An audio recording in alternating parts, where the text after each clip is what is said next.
Welcome back, everyone, to another episode of the Fake Nerd Podcast. I'm Brandon T. McClure. With me on this journey, as always, is my wonderful friends, Ben Magnet. It's me. Hi, I'm waking up as per usual. All right. Does no one finish that sentence with "Hi, it's me. I'm the problem. It's me"? Or is that just me? That's just you, bud. That's you. Darn it, Sparks Witty Sometimes I'm the problem. Sometimes it is me. and Ryan Eliopolis. My Taylor Swift intake is low this month. Sorry. I was Maybe next month. I was really ready for you to do a entendre and talk about your Taylor. I'd have to have nice clothes for that to happen, buddy, and not wear the same shit every 3 days. Well, if you want to go see some Taylor Swift, there's a movie out right now. It's doing very good. Is it still out? Yeah, it's doing great. I did see an epilepsy warning the last time I went to the theater, so I got to be careful with that Taylor Swift. Is it a movie or is it a filmed concert? Because these are two different things. The answer is yes. The answer is yes. Yes. It's a film concert, but it's fun if you want to watch a bunch of people dance in the theater. Anyway, yes, I hope you guys don't mind. I'm test driving some new equipment to hopefully make my version of the stream a lot better. So if there's any technical difficulties, I apologize, but hopefully there won't be as many as there normally are. But we are back to talk about a lot of things because it appears that the SAG-AFTRA strike is over. Well, strike's over for sure. The strike is technically the strike is suspended. The language is meant to be suspended, not over. It's Chris Prattting it. It's on hold. We're holding it. Yeah, but and we'll get into it. We'll get into some SAG-AFTRA strike information. But the reason is because a tentative deal has been reached between SAG-AFTRA and the AMPTP. So that deal is the only strike information that is in the description today. It's what SAG-AFTRA has released, which is mostly a summary of the language in the deal for members to read and vote on. It needs to be voted on by the members next. So check that out, see what they got, and we'll talk about it a little bit about what they gained and what they didn't a little bit later in the episode. So other things in the description that you guys can check out are, of course, D and Dark. Ben Magnet, the website for D and Dark is there. Ben, what was the latest episode? It was called Thunderstruck, I believe. Yeah, it was. Yeah, some pretty big things happened in that episode. That it did. I'm not gonna say anything because exactly what happened is a spoiler, so I'm just gonna keep my mouth shut. But let's just say things are getting spicy. The good kind of spicy, not the bad kind of spicy. Is there ever a bad kind of spicy? Yeah, it's called later on after the fact. Ben, it gets bad, guys. All right, you can also check out a bunch of other links in the description, such as my episode with Conversation, my latest episode of Conversation with Al Larson from the Movies That Move Us podcast. That's a podcast where he basically goes through, he has guests on to talk about movies that have emotionally impacted people and significantly changed their lives in one way or the other. It's a good podcast. He's a good guest. Check that out. I had a good time talking with him. I'm happy that Conversation's back. I think it's kind of funny that you weren't intentionally holding the show during the strike, but you basically did. Yeah, that was an accident. I held it because I was working. I know why you did it.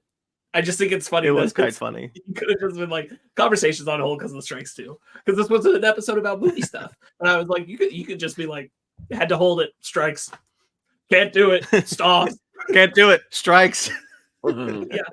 And then all of a sudden it's just strikes. Can't do it. Not today. God, I love that scene. That's a good movie. It is a good movie. Road to El Dorado. Ryan and Ben are in the description below because they did a review of The Legend of Zelda: Tears of the Kingdom for Basement Arcade Pause Menu. Yeah, better late than never, baby. It is true. All of it. It took me almost 5-6 months, 180 hours to finally beat the damn game. And Ryan was like, "Hey, I'm going to put a lot of hours into it early," and then he played a whole bunch of other games, whereas I didn't. I pretty much only played one game from May to October when I played it. It's gonna be Zelda. Yeah, pretty much. That's in the description below if you guys want to hear their thoughts on Legend of Zelda: Tears of the Kingdom. Then you can also check out some other Basement Arcade stuff, such as Mortal Kombat 11 Aftermath. We have titled it Mortal Kombat 11 Part 7 and 8, which completes the game. Yeah. That's true. We do both endings to get you the full Mortal Kombat experience. Ooh, and I doubt we'll get to MK1 this year, but both those endings are important. That's cool. Something I did not expect. Did not expect. It's a nice little tease for the future.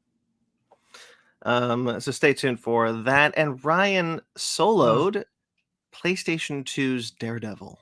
Yeah, a game that doesn't exist. So back when they were developing the Daredevil movie, they were like, "Yeah, let's make a game time."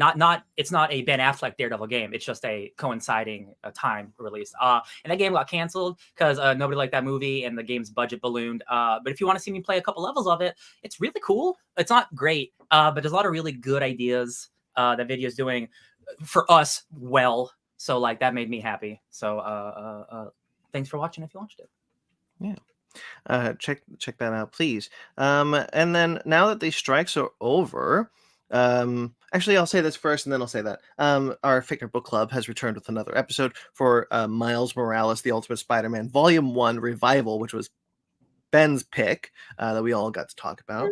Do you want to say anything about that, Ben?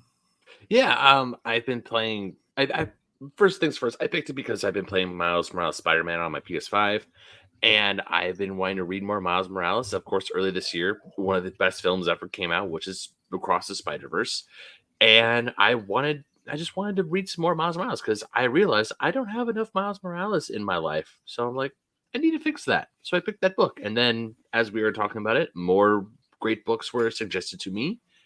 And I'll say it's like, you know what? All right, I'm ready for it. I'm ready for some more good stuff. Very cool. Very cool. And then now that the strikes are over, there's going to be a lot of things coming down the pipeline for Fickner's Watch, for Fickner Cinephiles, for Animation Station, for yada yada yada. All the things that we withheld during the strikes are now coming out. For example, Strange New Worlds episodes 6 through 8 are out now. If you guys remember those episodes, which include Those Old Scientists, which is the crossover with Lower Decks. I do remember that one. Under the Cloak of War, which is the Klingon war criminal episode. I don't remember the other one. It's the one where Kirk comes to the ship for the first time proper, with Uhura seeing the visions with the gas. Kirk, what are you doing on my starship? Yeah. Right. Yeah. Okay. One good episode, one bad episode, one okay episode, I think. I say too good, but you can hear how we felt about all the episodes individually when we get to the finale discussion. It's soon, pretty soon. And then Fickner's Watch for Secret Invasion. The final half of Secret Invasion is out. Yeah, it's like every time he says the name, part of him dies. Yeah, it does. Just part of my soul, like Secret Invasion. Yeah, if you want to hear us really dig into like why we think Secret Invasion is a really big misstep in the Marvel Cinematic Universe, then that's there. Definitely go check that out if you want to. If you also were hurt and want to, and you want therapy, and you want therapy pain, to know you're not alone. God, what a. Oh man! All right, so I rewatched our episode to just kind of like because Sparks commented on Twitter, "Do you want to see the episode that killed Brandon?" And I was like, "Was it that bad?" And I watched it, and I was like, "Oh, I'm not okay." Like that episode was rough. It's like if you go deep into the archives of Fake Nerd Podcast and you listen to the Crimes of Grindelwald review. That broke Brandon and myself. We hated that movie. I forgot we did that. That was a long time ago. It was. Ben, everybody hated that movie. Yeah, I famously love it. That's true. That's true. You know, that was the man, Crimes of Grindelwald. I'm getting horrible war flashbacks. All right, let's do something else. That's all the links in the description, guys. Please check them out. Currently uploading by the time this episode is done will be our review of the Marvels. So stay tuned for that when that is done uploading. And check out a far more fun, far more positive review of a movie that we all enjoyed. May I just real quick, Brandon? Yeah. Mother, may I? So just for clarification for our audience, what's going to happen is like anything that we're recording that we're recording for things now that are post-strike, like the Marvels, which we just did, those are just going to come out real quick.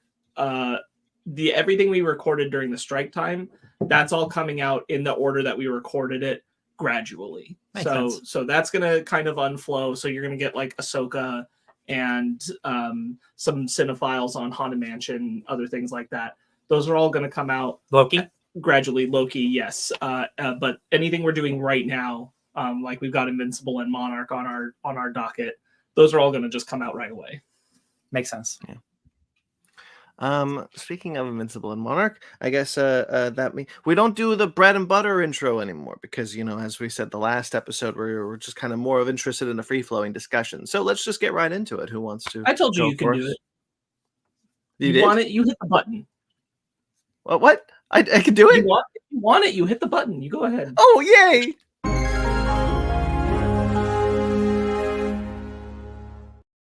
It's the bread and butter of our whole show because you only come here for bread and butter on the Fake Nerd Podcast. It just doesn't feel right without seeing Babs.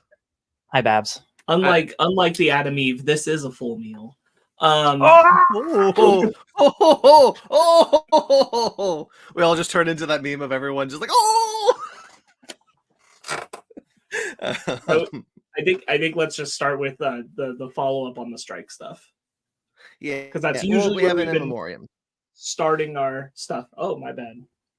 Yeah, we do have not going to take long, I don't believe, but these are people that I wanted to highlight today before we get into everything. We talked about Strange New Worlds. Well, Robert Butler, who is the Emmy-winning TV director of many TV shows, including Star Trek's original pilot, The Cage, which has recently become Star Trek Strange New Worlds.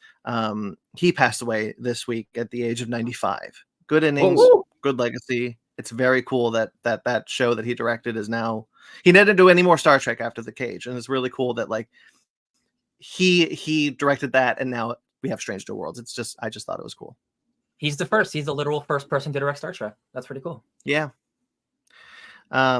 Stephen Kendall, who is another Star Trek alum. He's a writer of many Star Trek episodes, including 2 or 3, I believe, that featured, and he was the creator of the character Harry Mudd, who is a pirate in the Star Trek universe. I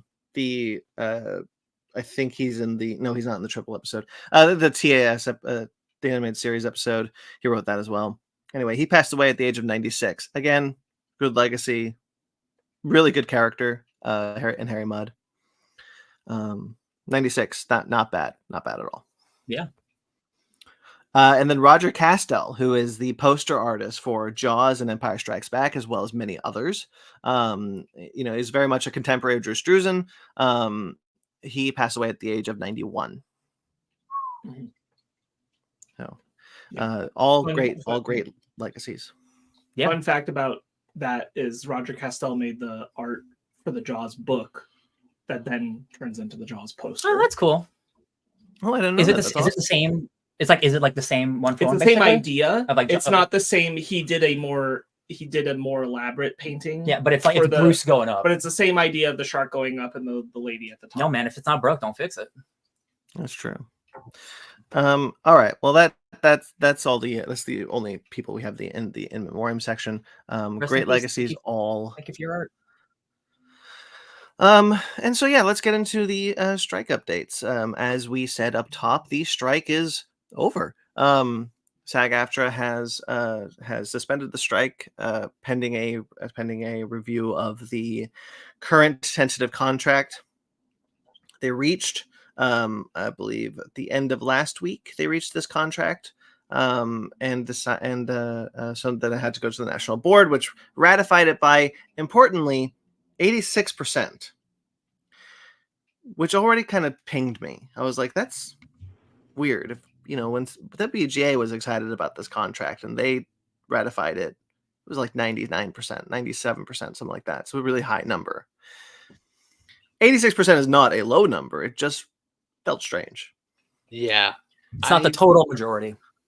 Yeah. I want to agree with you, Brandon, because a lot of times with these labor disputes, if it's not in the 90s, some feels a little sus. Yeah, and especially because of how big SAG-AFTRA is, that last what is it, like 14%? That's a pretty big number of people. But anyway, so it still needs to be voted on by the members, and the member voting I think goes until December, unless all the ballots come in early. Apparently the reason, so there's been some dissenting. The contract doesn't have great safeguards against artificial intelligence or generative AI. That's the big problem. Now they got great gains in their pensions, awesome residual plans. They got some great stuff in some of the and the other places that they were really working towards.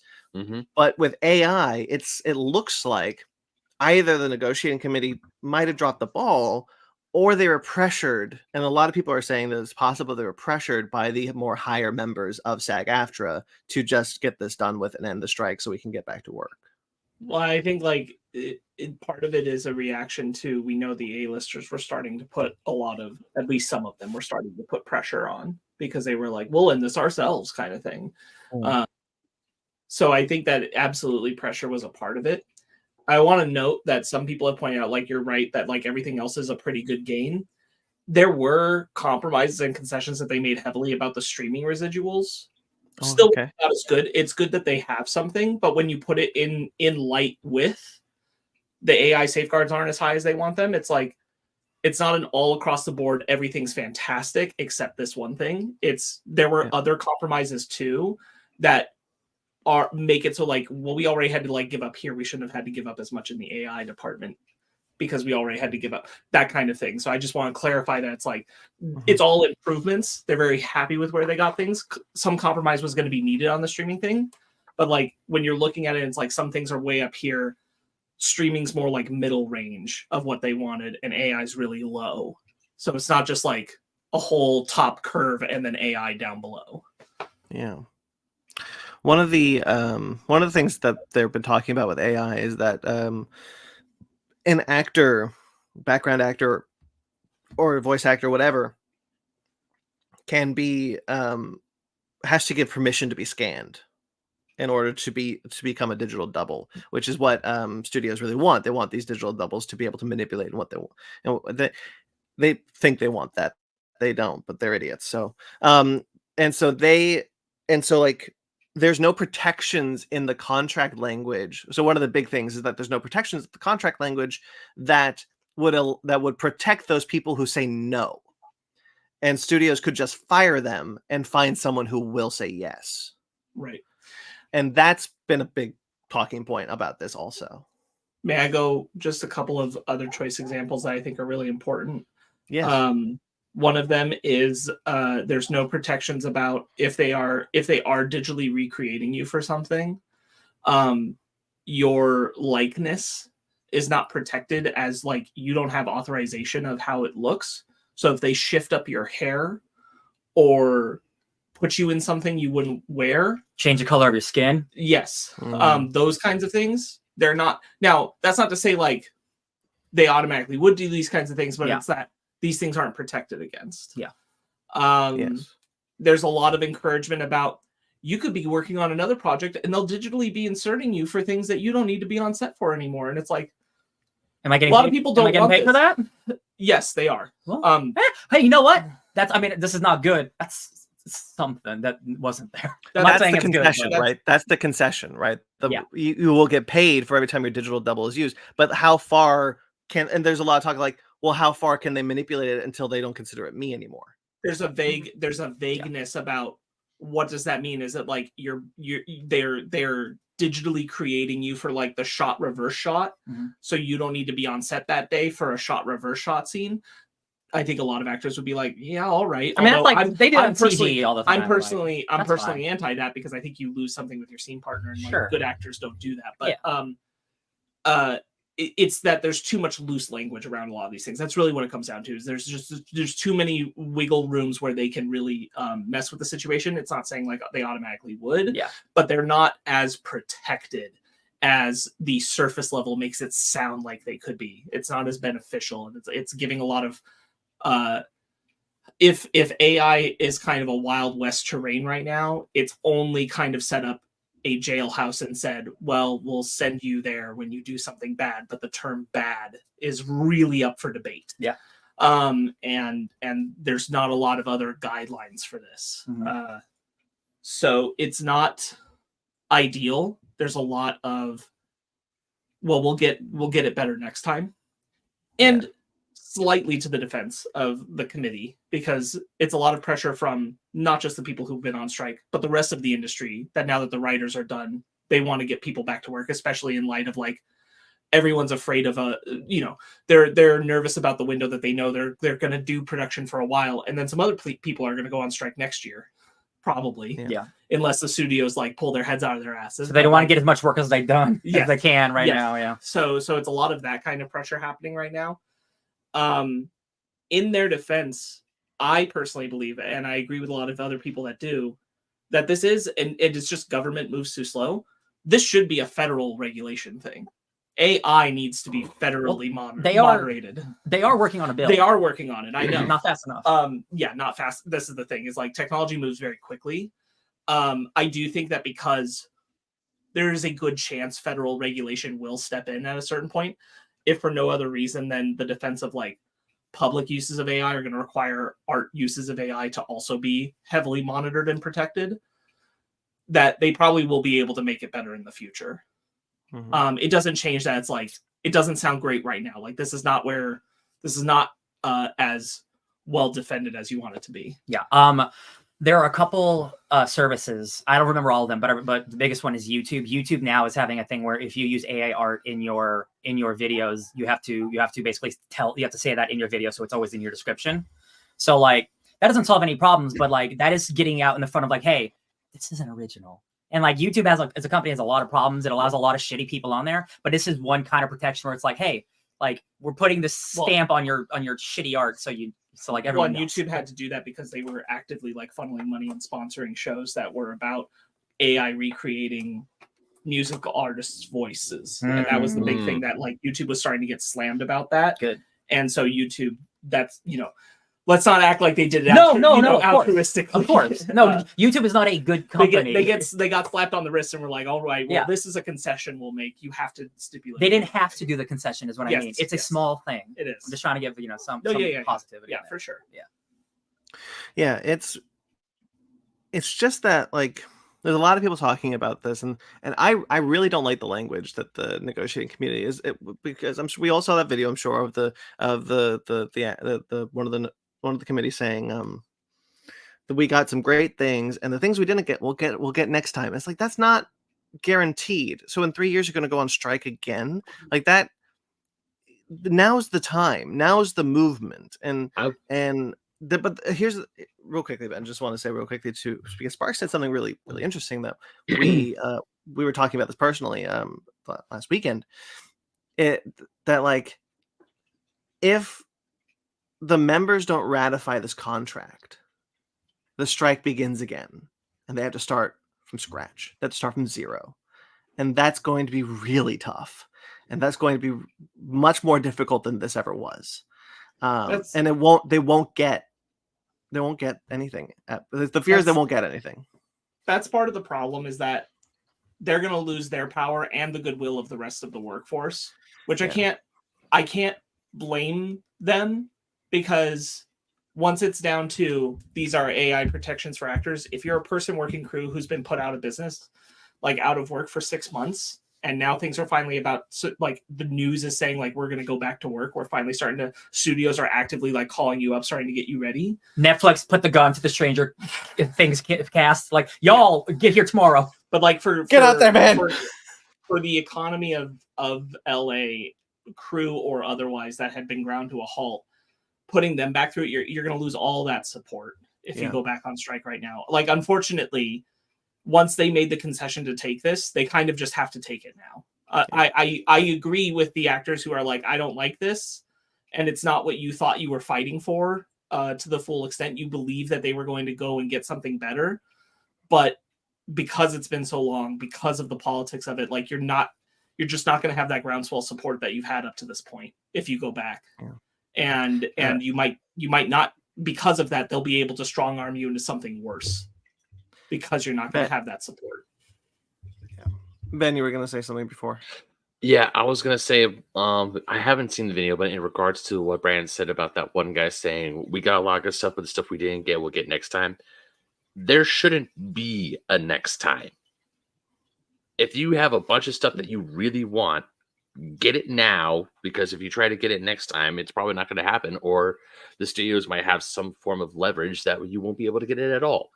I mean, that's how I'm looking at it. So I know I'm an outsider looking in. I don't really know exactly what the strike was. Even when I was part of SAG-AFTRA, I was a kid. I didn't know anything about what was going on. Just that I could put that on my headshot. But I was like, get it now while you still can. And at least that's my personal opinion. The thing is, it's really when you're in the union committee, they will negotiate on the other side and say, like, these are a lot of things we're giving up, and for this part, we can revisit this in a few years. So why don't we start here? And they make it foundational and that kind of thing. I agree with your point. It is very much like they made the call. They're kind of sunk now. Yeah. Like I don't think there's a way around it. Like, as a negotiating committee, like, you're just not going to be able to get back into the position of power they had up to this point because of this. Yeah. If they go on strike again, it's not going to work the same right now. They could in 3 years, but right now it's not going to, like, now they kind of have to live with it, unfortunately. Like, but the good side of this also is the studios still think AI is further along than it is, and that they can do more with it than they can. That's true. And I don't think in 3 years that they're going to be able to use it the way that they think they can. Yeah. And especially if federal regulations come in during that time, they're really not going to fight for it as hard next time around. They just announced a movie with a passed away musician, and like, oh, we're going to artificially recreate her, and it's going to be like artificial music, and like after the strike happened, and I'm like, oh wow, that's disgusting. Like it's bananas. The only thing that I have zero faith in our government or in our governmental body. And I know, because I believe wholeheartedly that our government doesn't govern. It is 100% all sides of the aisle bought by corporations. So like, this next statement is coming from that mentality. We know that the studios have created committees within them to funnel money into pro AI regulations to prevent things that what we're talking about, this kind of like the no fake bill is what it's being called in our government, to prevent that from going through. And because of how I feel about our government, because I feel it's completely 100% bought by these corporations, I don't have faith that those regulations will come to pass. So it's very difficult for me to feel any sort of kind of like hope that in the future, when the three years contract is over, that regulation will have passed, because I believe it will be struck down. That's kind of a really shitty place to be in my head, is what I'm trying to say. I hope you guys are right about that, though, because that'd be wonderful. I will only say, because I've done this before a long time ago when we were talking about AI. Ideally, it is something that should be regulated on a government level, and this is something I felt ever since the deepfakes were taking off. Is that you were going to need to have people step into it, because it's too easy to mislead people about. They did this just happened like I think a month and a half ago, that they had someone who is Palestinian and a celebrity saying that they were pro-Israel in the conflict, and it was a faked AI deepfake thing, and because those dangers exist for what people will just take at face value in political messaging. Yes. That's why I do believe some amount Will they let it? Will they take the same regulations over to art? That's the question. Yeah, will there be federal regulation? Absolutely, there's going to be something. Whether it's only about public figures instead of like performance stuff and fictional stuff, that it remains to be seen. They are going to do some kind of regulating, though. Real quick, Ben, to go with that, the model Bella Hadid, who is very openly Palestinian, she had an AI like audio reconfiguration of her saying all that stuff. Oh, I don't believe it. I'm actually pro-Israel. And like, she's like the most pro-Palestinian person alive. And she very quickly said, this is like the most disgusting thing that's ever happened to me. And like, yeah, I see it more on happening in the government level, and they'll just like ignore the art level, which is equally shitty. But like, I do think on some level there will be some regulations, but it won't be for everybody. It'll just be for the people who feel they need it. The question is, will we be able to get it to carry over to art? Yeah. And recognize that it's a problem for protecting artists. Go ahead. I was just gonna comment that a creator that I'm a fan of, who I follow on social media, he was at a convention and as to prove a point, this is when the strikes like first really started up. Or at least one of the things that led to the strikes was this advent in AI, where an artificial intelligence just heard a little bit of his voice and essentially copied it and read like a commercial copy. And he's just sitting there going, that's not me. This is an AI. This is why this is dangerous, because, something or someone can take your voice, reconfigure it, and make it you say things that you either don't agree with, you don't agree with, you don't believe in, or essentially say something possibly incriminating.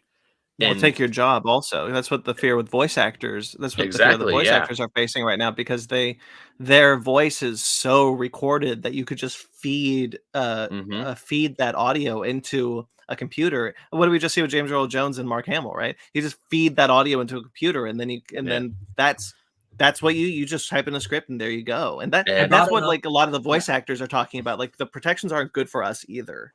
Yeah, I brought it up real quick, but I brought it up a couple weeks ago. But Steve Bloom, he was on Twitter and he was like calling out this video that was using his voice through artificial means, because that's like one of the most like recorded people of all time. That's just been in like hundreds of things, right? Like, and it was like, hey, it's me, Steve Bloom, and I'm promoting this thing. And it's like, that's clearly not me. Y'all better take this down or I'm suing you. And I'm like, that is the future we're going to be in. And eventually it'll hit. I don't know if it'll happen like now, but like in very much in the future, like, because technology, again, it grows really fast and it's getting better and better every day. Like, it's going to start actually affecting shit. And like misinformation is such a real thing these days. And like, it's only going to get worse when anybody can just make anybody say anything. And that's really scary. I could see it now. I don't want to talk about that because that is a rabbit hole I don't want to go down. So I'm just going to keep that thought to myself.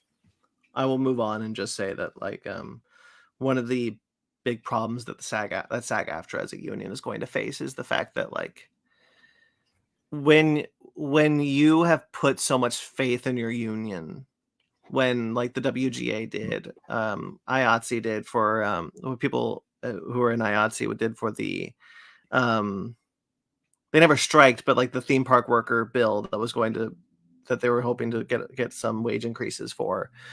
When you put your faith in the union to have your back and they don't, and you feel like they don't, like what happened with the WGA in 2007, 2008, it really weakens the union. And it's not the members' fault. It's the higher ups' fault. And it's leadership's fault. And that really sucks, because we started both these strikes with two very strong unions, very strong united unions that were had made a lot of promises, and one of them sounds like they got like everything they promised, and they said like, yeah, we did it, great job everyone, pat yourselves on the back, let's go home, let's hope SAG let's help SAG get the same stuff. And SAG came back with, this is the best we could do, and that really weakens the union, and that really sucks. If I may, Brandon, really quick, to do parallels for it. At my job, I'm part of a union, and there are some people, most of my coworkers, they have talked about how hard they fought to leave said union, because to them, the union doesn't do anything. It's just taking money out of their paycheck, and they're constantly going to the union and talking to management. It's like, hey, we need stuff fixed, and things aren't getting fixed. And I completely agree with them. Now, in my personal experience, the job I've worked both union and non-union, and I would much rather have a union backing me when management pulls some real bullshittery. But I do see where my coworkers and even those people, like Brandon, you said you have a union. These people believe in it, and they're like, "Hey, do make sure to work hard so we can have all these great things for us." And then when they back out, it just drains the strength of the union. It sucks, and I've seen it firsthand because my union is terrible. That's what my union is facing right now. They really dropped the ball. They didn't get the wage increase they promised. And it sucks, and we have to rebuild that trust. I want to just weigh in and say that like it's so important because it is such an easy reaction. It's so important that the choice is not get rid of the union, change the leadership in the union, vote in different people, get active. If you care, then get active, get involved, talk to your other coworkers, change who's running your union, and be involved in the union activities. If you actually give a shit enough that you're thinking leave the union, because I'm telling you, leaving the union is a terrible, terrible choice. You will not get that power back. You need that power. You might have bad leadership who's not doing what you want them to do. Replace them. Don't get rid of your union. This is a general stance to anyone who's in a union and listening. If your coworkers are saying that, you tell them you don't want to give up union power. You want to change who's running it. That's all. Just change who's in charge. That's what I was getting at. The fact that like that the reason why the 2007 strike and the 2023 strike are so different is because the leadership of the union was different, vastly different than it was back then. Right. And you know what? I think it's very notable. Like, think the comparisons about who was giving us information, who was being very direct, as far as like the people who were actually in the negotiating committee and being the representatives for the WGA versus SAG-AFTRA. Right. Who was giving us information and who was being clearer? You know, when you have people like Adam Conover out there doing it, we didn't really have people like that. We had really great actors in the union giving us information like Danny Fernandez, but we didn't have someone who's actually in the committee, in the room, guiding us through things. They weren't being that kind of open. So maybe their representatives aren't the representatives they're going to want going forward. So they change those representatives. I hope, because it sucks. It's a lose-lose situation right now. But like, I do think like, aside from the AI stuff, it's a lot of really great stuff in this contract. They really came away with a lot of great victories over the studio. They really, really, truly did. And it sucks to do the wait and see pattern, but there is a bright side to this. If the AI thing is as bad as it's going to be because of this contract, if that truly does happen, all of the other parts of the entertainment industry and the art industry that can look to this and say, no, we're going to fight for our AI shit harder for the protection, so that you start putting up all those walls everywhere else, and maybe actors come all the way back around and they need it too. But I think that's going to motivate others to put up those barriers and defenses faster. In this case, if that truly is the way that it plays out so negatively as they're anticipating. It's unfortunate that their committee leadership seems to have not had the lawyers or the people who had the depth of understanding of what the AI stuff was really saying in the room. But now that they've made the choice, they kind of do just have to go with it, stick with it, take your victories, which you did get a lot of victories in this. And yeah, you will at this point just have to come back around on it in 3 years, and just try to fight your fights with it where you can. That is what it is. But let's hope that it's a lesson to everyone else. The language that the WGA got was very clearly a writer is a person, and it sucks that that SAG-AFTRA didn't get that same language. An actor is a person. Right. But hopefully it works out. Like Spark said, there's a lot of good stuff in this contract still. You know, it's not a complete wash. And you know, if it has to be next time, then it has to be next time, and it's just what it's got to be. Notably, I think we were all 100% correct, which I think it was obvious. All those streamers the studios have clearly been preparing for like the streamer concession that they ended up having to do. They knew they were going to have to give something for writers and for actors. And that's why you're seeing like we're going to see more of it, some more reallocating of like funds to say like, oh, we didn't lose any money in taking this deal. Because that's what they have to do. They have to make that flawless exponential growth from a CEO standpoint. God forbid they ever have any losses so that they pay the people who deserve to be paid. But Money laundering. But because of that, that's why we're going to see like streamers increasing prices and budget cuts, things like that, because they are paying them now. Well, speaking of our favorite CEO, David Zaslav said this about the WGA strike. They are right about almost everything. So what if we overpay? I've never regretted overpaying for great talent or a great asset. Screw you. Dear Mr. Zaslav, fall into a ditch. Fall into a very, very deep ditch, you motherfucker. The one from Wile E. Coyote himself. With an anvil coming down. Yeah. In the same place. Yeah. Just have that great animation with the classic falling sound effect, the poof at the end when they finally hit the floor. My favorite, either Netflix or Amazon character, Wile E. Coyote. So, real quickly before we get into that, though, I do want to say that there were some video game developments that kind of, there's a looming video game strike. We don't know where they are on that one. Whether or not the actors are going to go on strike or not. Microsoft Xbox has struck a partnership with InWorld to bring AI-powered character stories and quests into games. This basically includes a system that Xbox developers can use to create detailed scripts, dialogue trees, quest lines, and more through the use of artificial intelligence. I can already see Ben losing his mind. I need everyone to calm down. This is not being forced on anyone. They simply made a partnership. It's not a good partnership with it. Like, it's AI sucks. It is simply a partnership with AI that can be used in development. Nobody has to use it. Mm-hmm. I've already seen big developers say we won't use it. It's simply a thing that they did a partnership with to get money. It sucks. We are not going to see in the next Halo artificially created people because the video game industry is very much still pro people, despite laying off like 10,000 people this year. You can't say that. They've just laid off like thousands of people. No, I understand. I know. But like, this is not being forced upon anyone. There will be shitty developers, not any of the good ones that we hang out with, that we deal with, hopefully.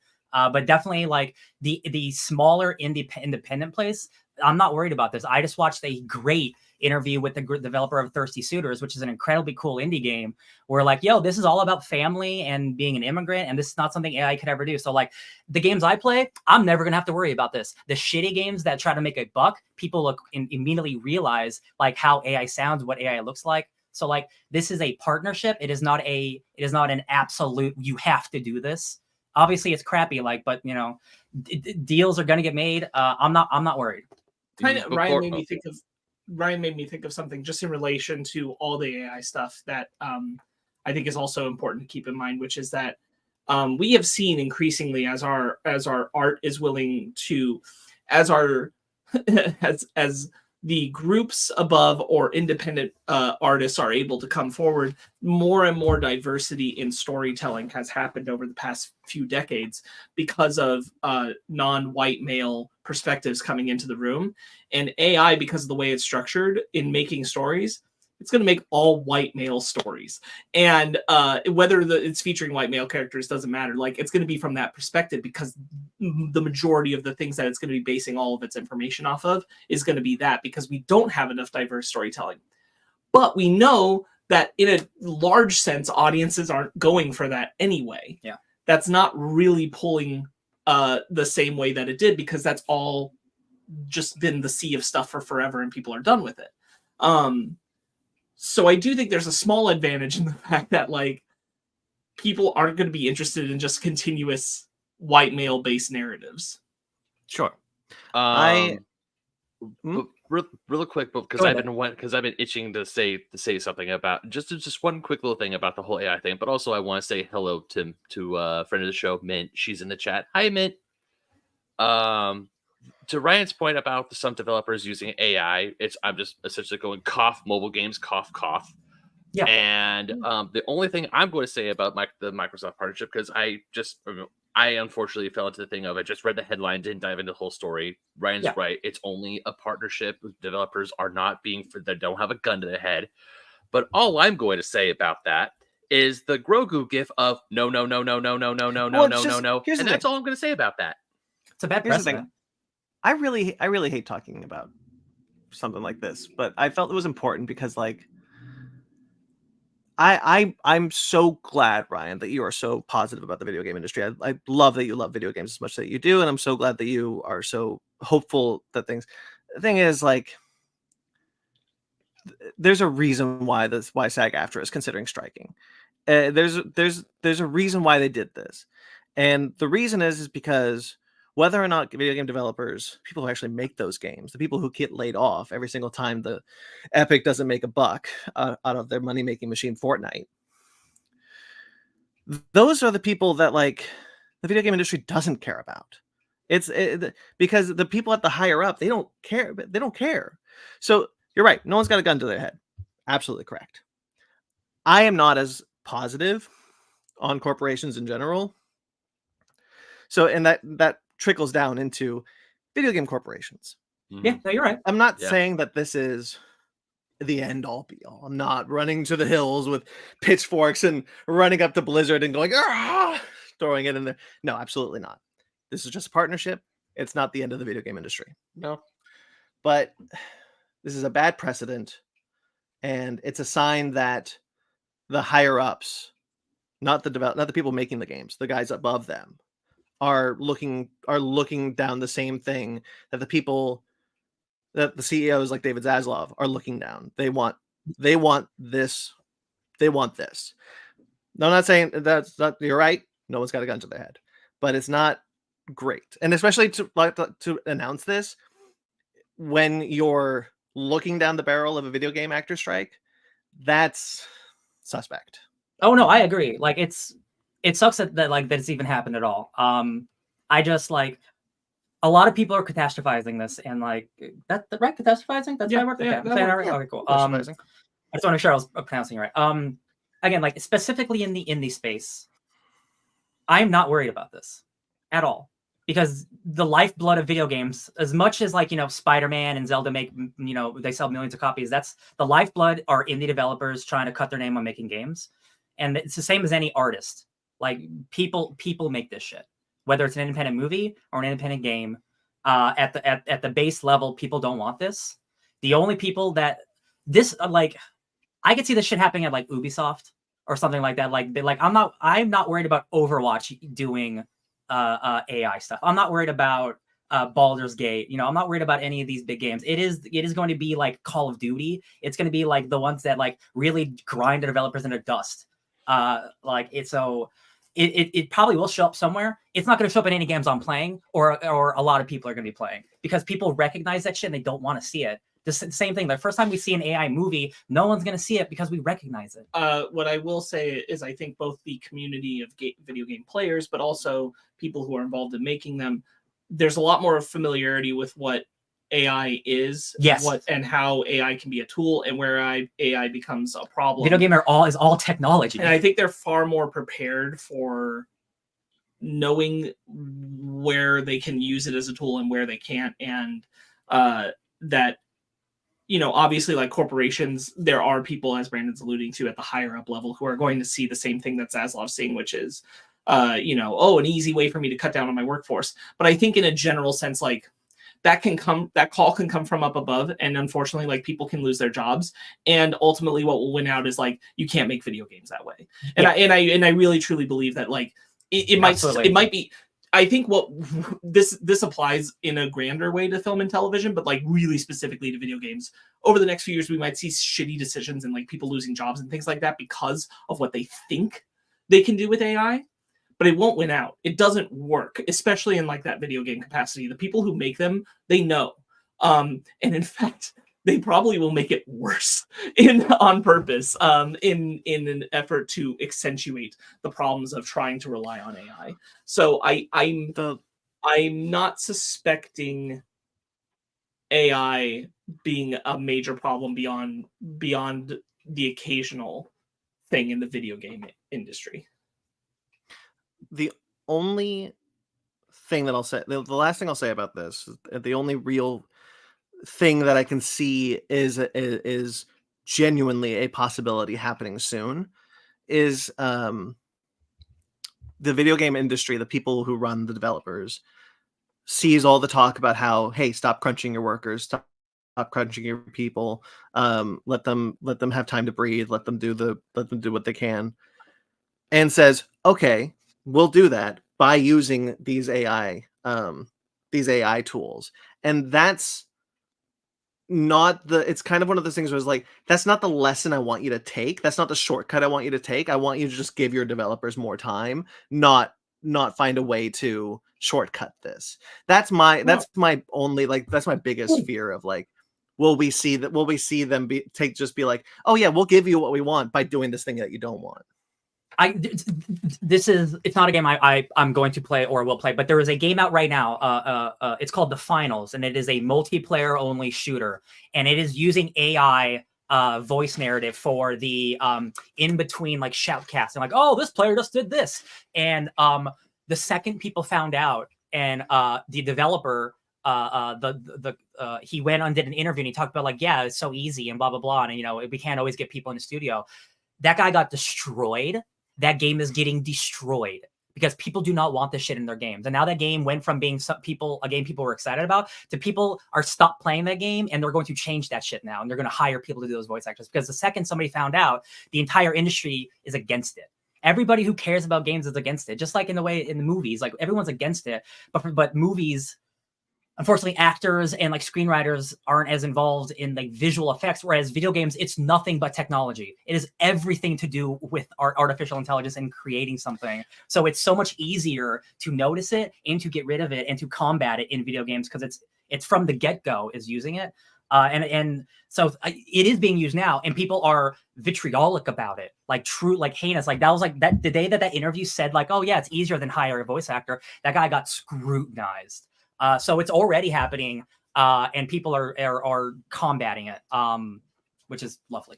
One last thing I'll say about AI, and then I want to move on to, like, more exciting things, and some upsetting, but some exciting things to talk about, that you made me think of, Ryan.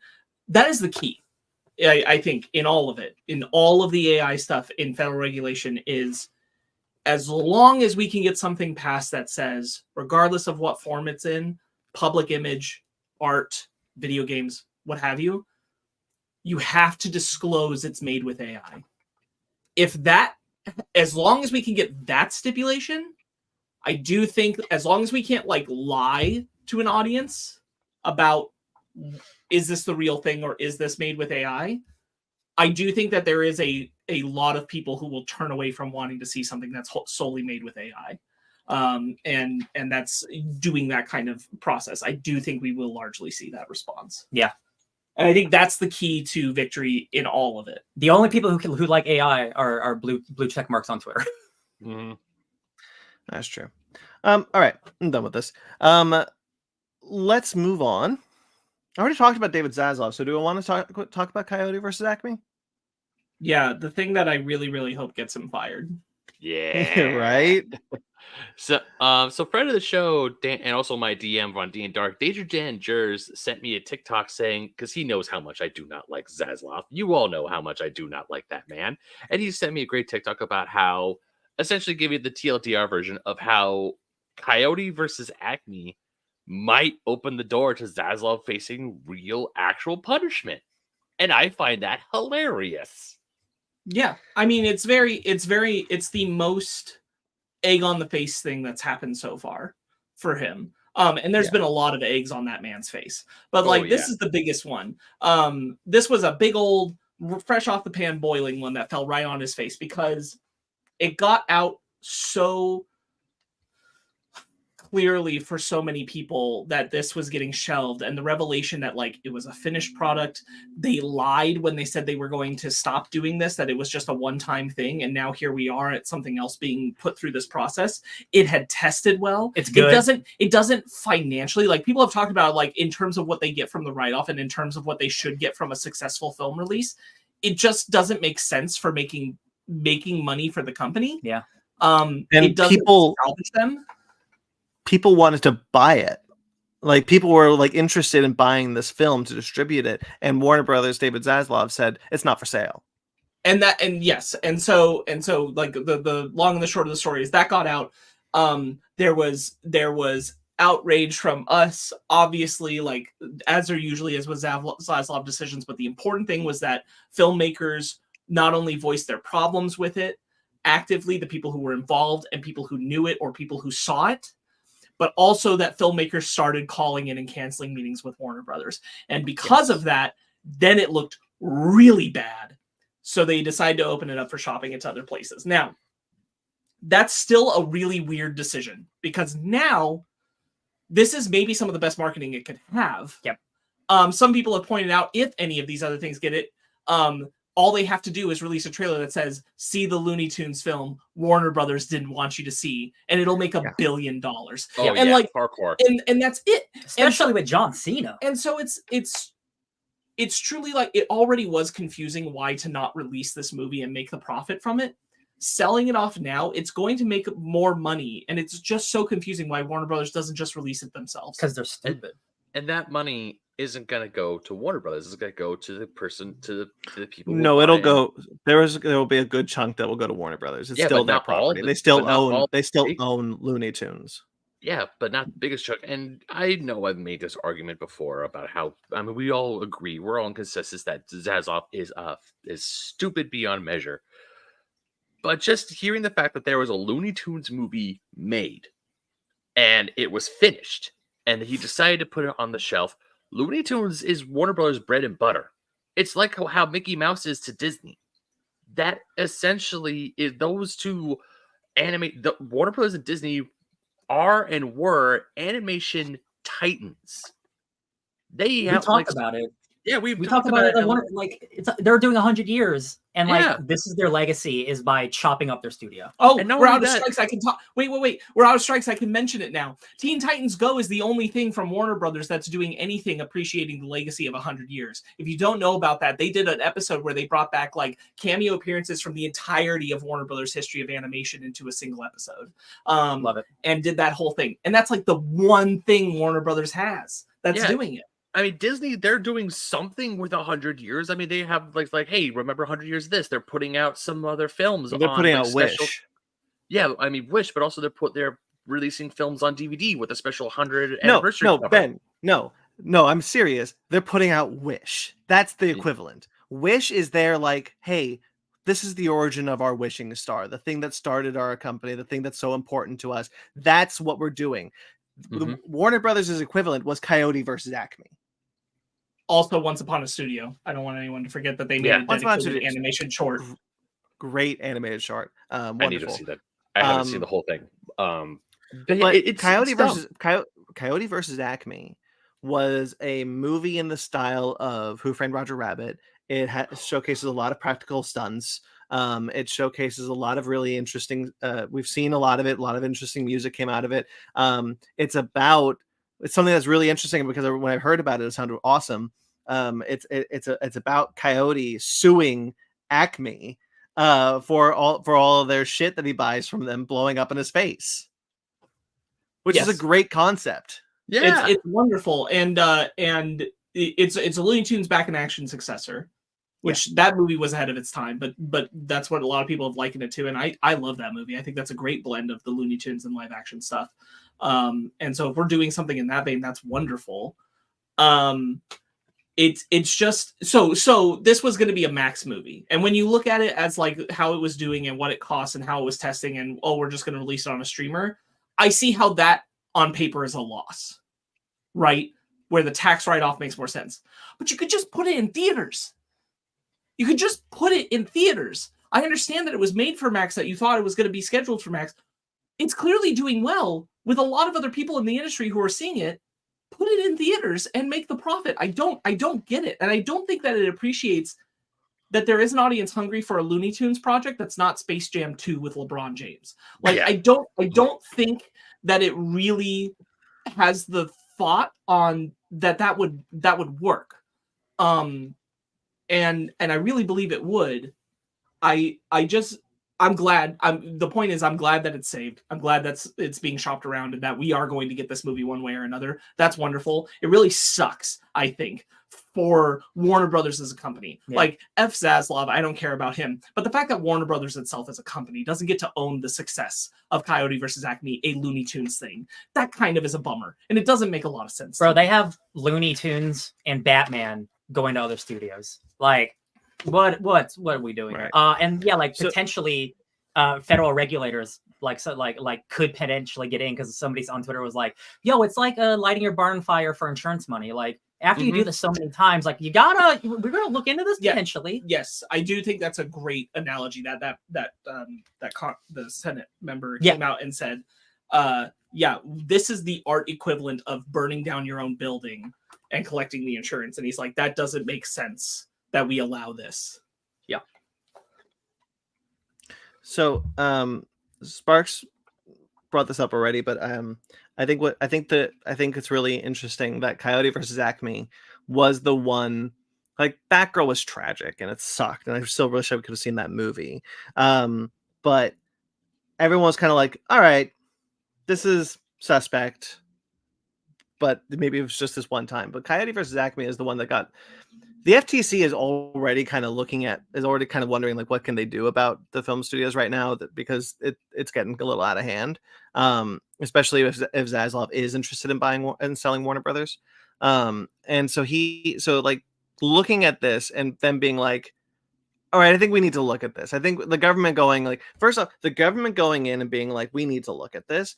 The creatives canceling their meetings with Zaslav and with Warner Brothers and being like, we don't want to work for this company anymore. And then James Gunn, who hasn't said anything except released an image of the coyote cooking, which seems to imply that he worked behind the scenes to kind of get this film saved because he's a writer on this film. So of course he would want to see it. And if he is running DC Studios, he's got some pull. Mm-hmm. And he can't say anything publicly against Zaslav because it's his boss. Like people were like, why is he saying anything? Well, like, no, he literally can't. Well, and because he's not just in the position of a filmmaker where it's like you could advocate for your movie against, just as the others who were involved were like, this is really disheartening and da da da. Yeah. James Gunn is a figurehead now within the Warner Brothers company system. He had to lie about The Flash, which we all know he did, because that's the job title now, and it's a bummer that he has to be that company man. Yeah. And I imagine that somewhere in him, what he's doing is seeing this as like, I have to do these things to get to making incredible art that I think people are really going to be appreciative of and like, a la the DC films that will come out in the future. But it does say a lot about who Zaslav is as a person, that James Gunn was part of this film, it being developed, and that didn't even protect it. Yeah. And that like he thought there would be zero ramifications. It just truly, like we've talked about, he's an idiot. It really shows how much he's an idiot. This was so public and bad for the company. It's truly impossible for me to think it can get to the point where like film creatives were saying, we're not going to come work at Warner Brothers anymore. And the shareholders aren't going, it's time to give Zaslav the Chapek. Yeah. It's probably, honestly, I think Zaslav has too much pull at Warner Brothers because he owned Discovery.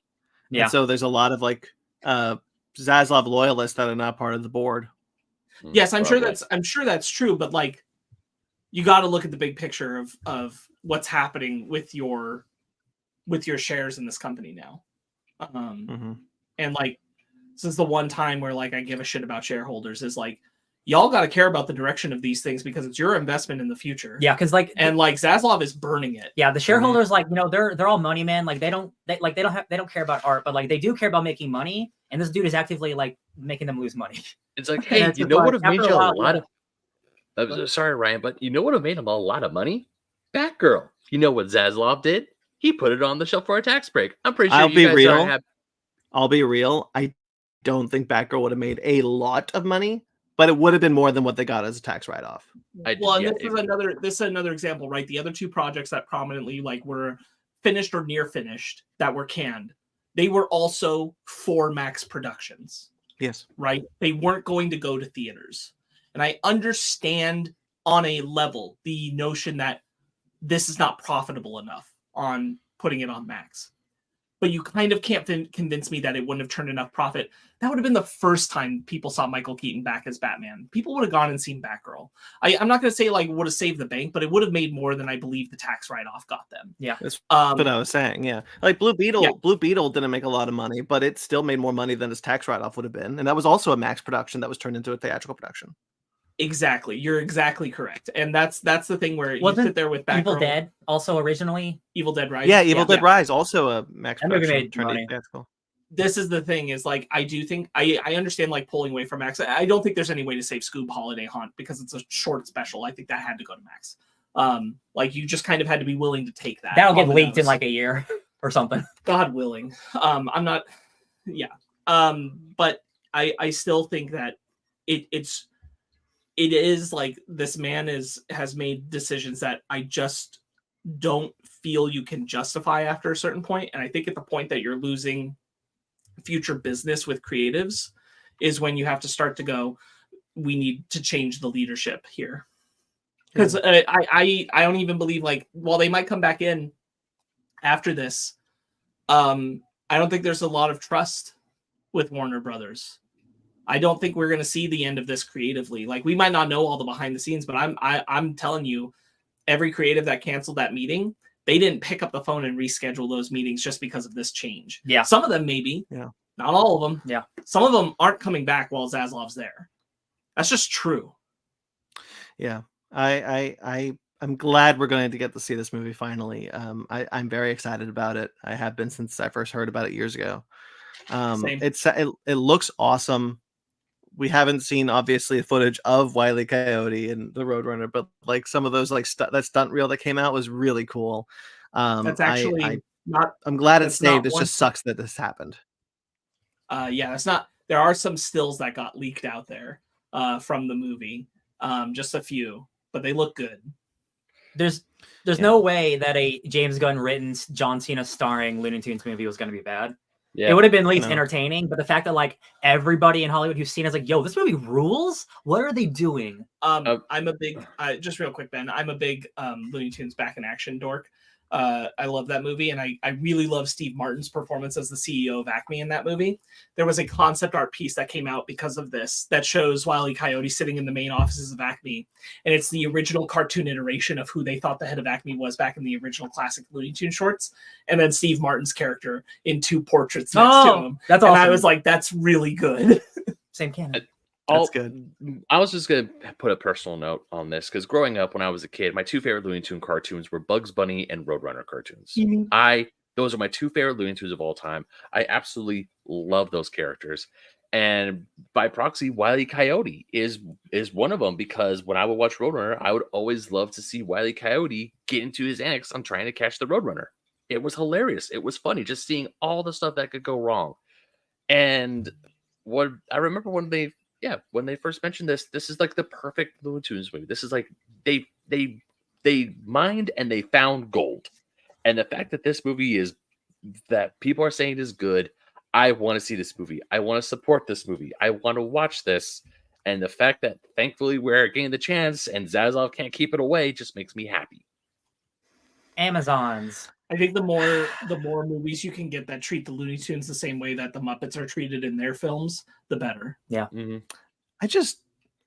It's just so bafflingly. This is the last thing I want to say about this, like because after all this, I'm just going around in circles. But it's so bafflingly dumb that you have a movie that's done, tested well, better than most movies test, and people want to buy it, like distributors want to buy it, and you just go, nah, $30 million actually.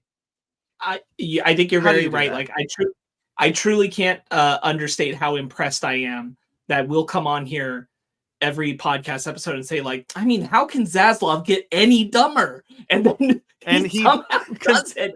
I don't. How does he do it? How does he get past this one? I don't know. Don't worry, guys. He also talked about how, don't worry, our live service video game model has never looked better. Get ready for more. Boy, howdy. Suicide Squad is going to be dead on arrival. We really haven't cracked children's entertainment. I feel we need to crack children's entertainment. Also, I'm not going to continue Jessica's Big Little World. Shoots the cartoons. Who's doing this? Who's doing that? Who doesn't want children's programming? I don't know how, because we already know the bar is at the very bottom part of the Marianas Trench. I don't know how it could keep getting lower. Like, you have to get James Cameron to go down and find the bar. In the abyss. That's a South Park joke. But Zaslav somehow manages to do it. He's like, you know what? No, let's actually make it under, actually 100% under the crust of the earth. Let's keep lowering the bar. Let's just do that. Comical villain at this point. Zaslav believes in the Hollow Earth theory and that there's something to find if he keeps lowering that bar.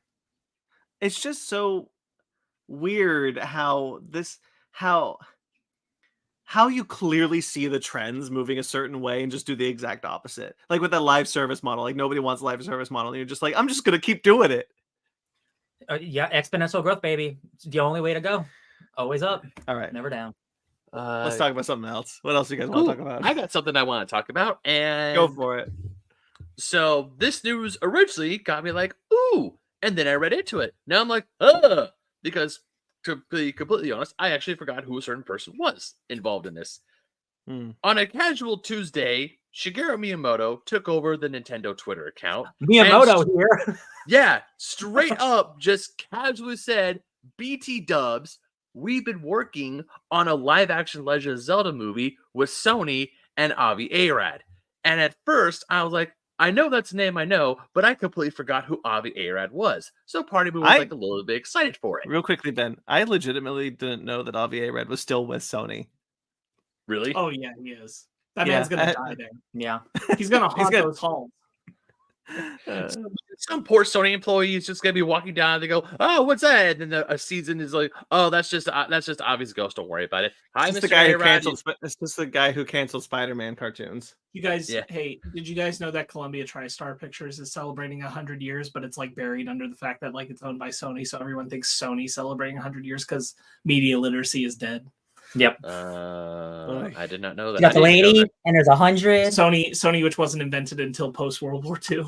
100 years on my mind.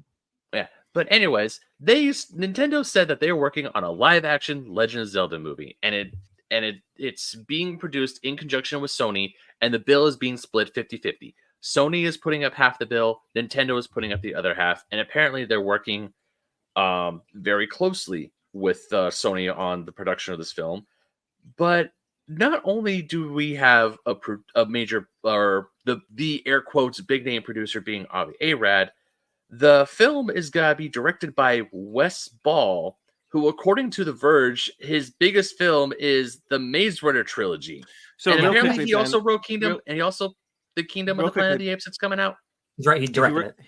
He directed Kingdom of the Planet of the Apes. His most notable films, really the only 3 films that he's directed prior. I think he's got one before the Maze Runner. I can't see his IMDb real quickly. But are the Maze Runner films. He directed the Maze Runner trilogy, and then he tried to get a Mouse Guard film going off the ground for a long time, which was eventually canceled. Which sucks because I really wanted to see that.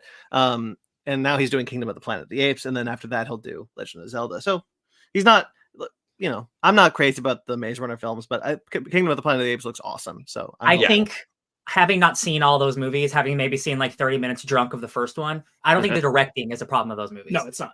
I can tell you, as a person who read the book and saw the first movie, the directing is not a problem. From everything we've seen and heard about the Planet of the Apes movie, that looks like a banger. So like, I don't have a problem with this director. No problem with that director at all. Mm-hmm.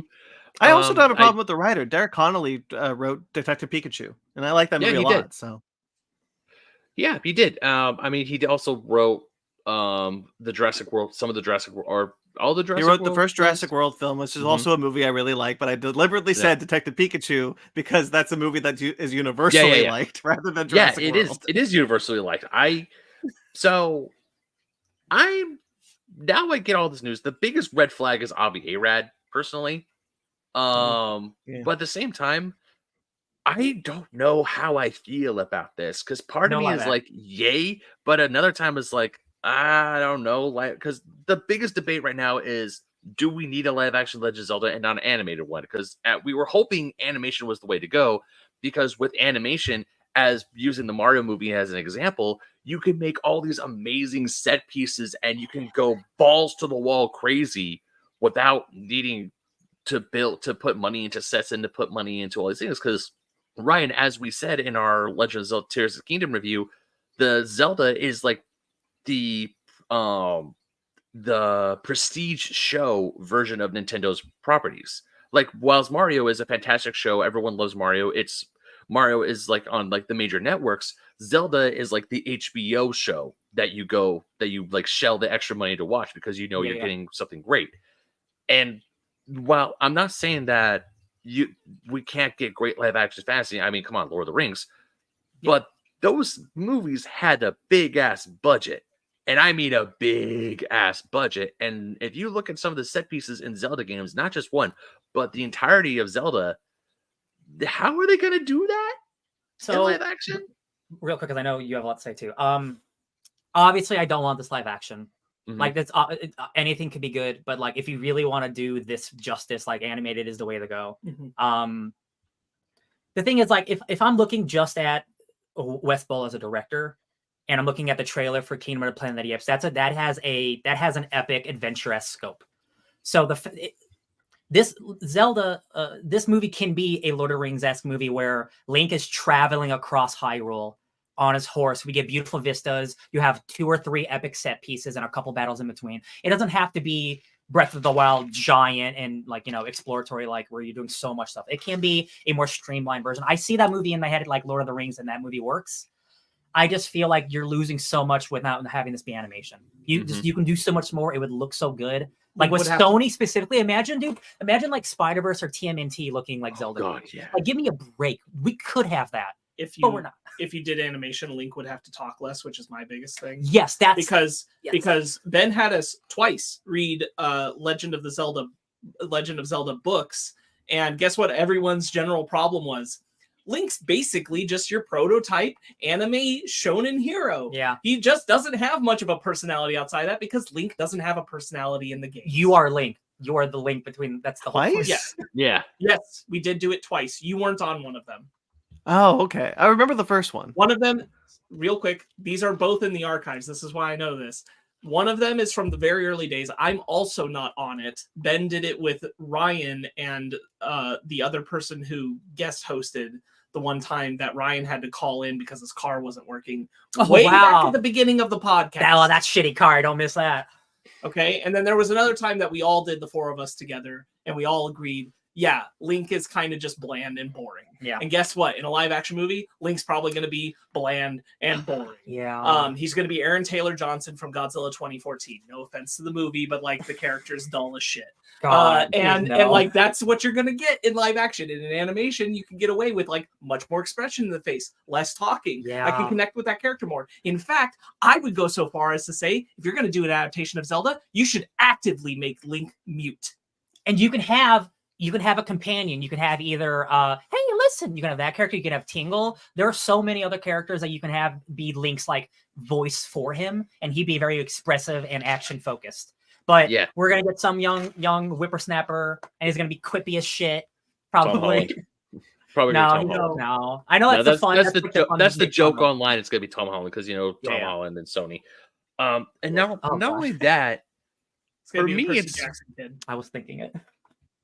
not only besides that, it's just what do you do with a live action Zelda movie?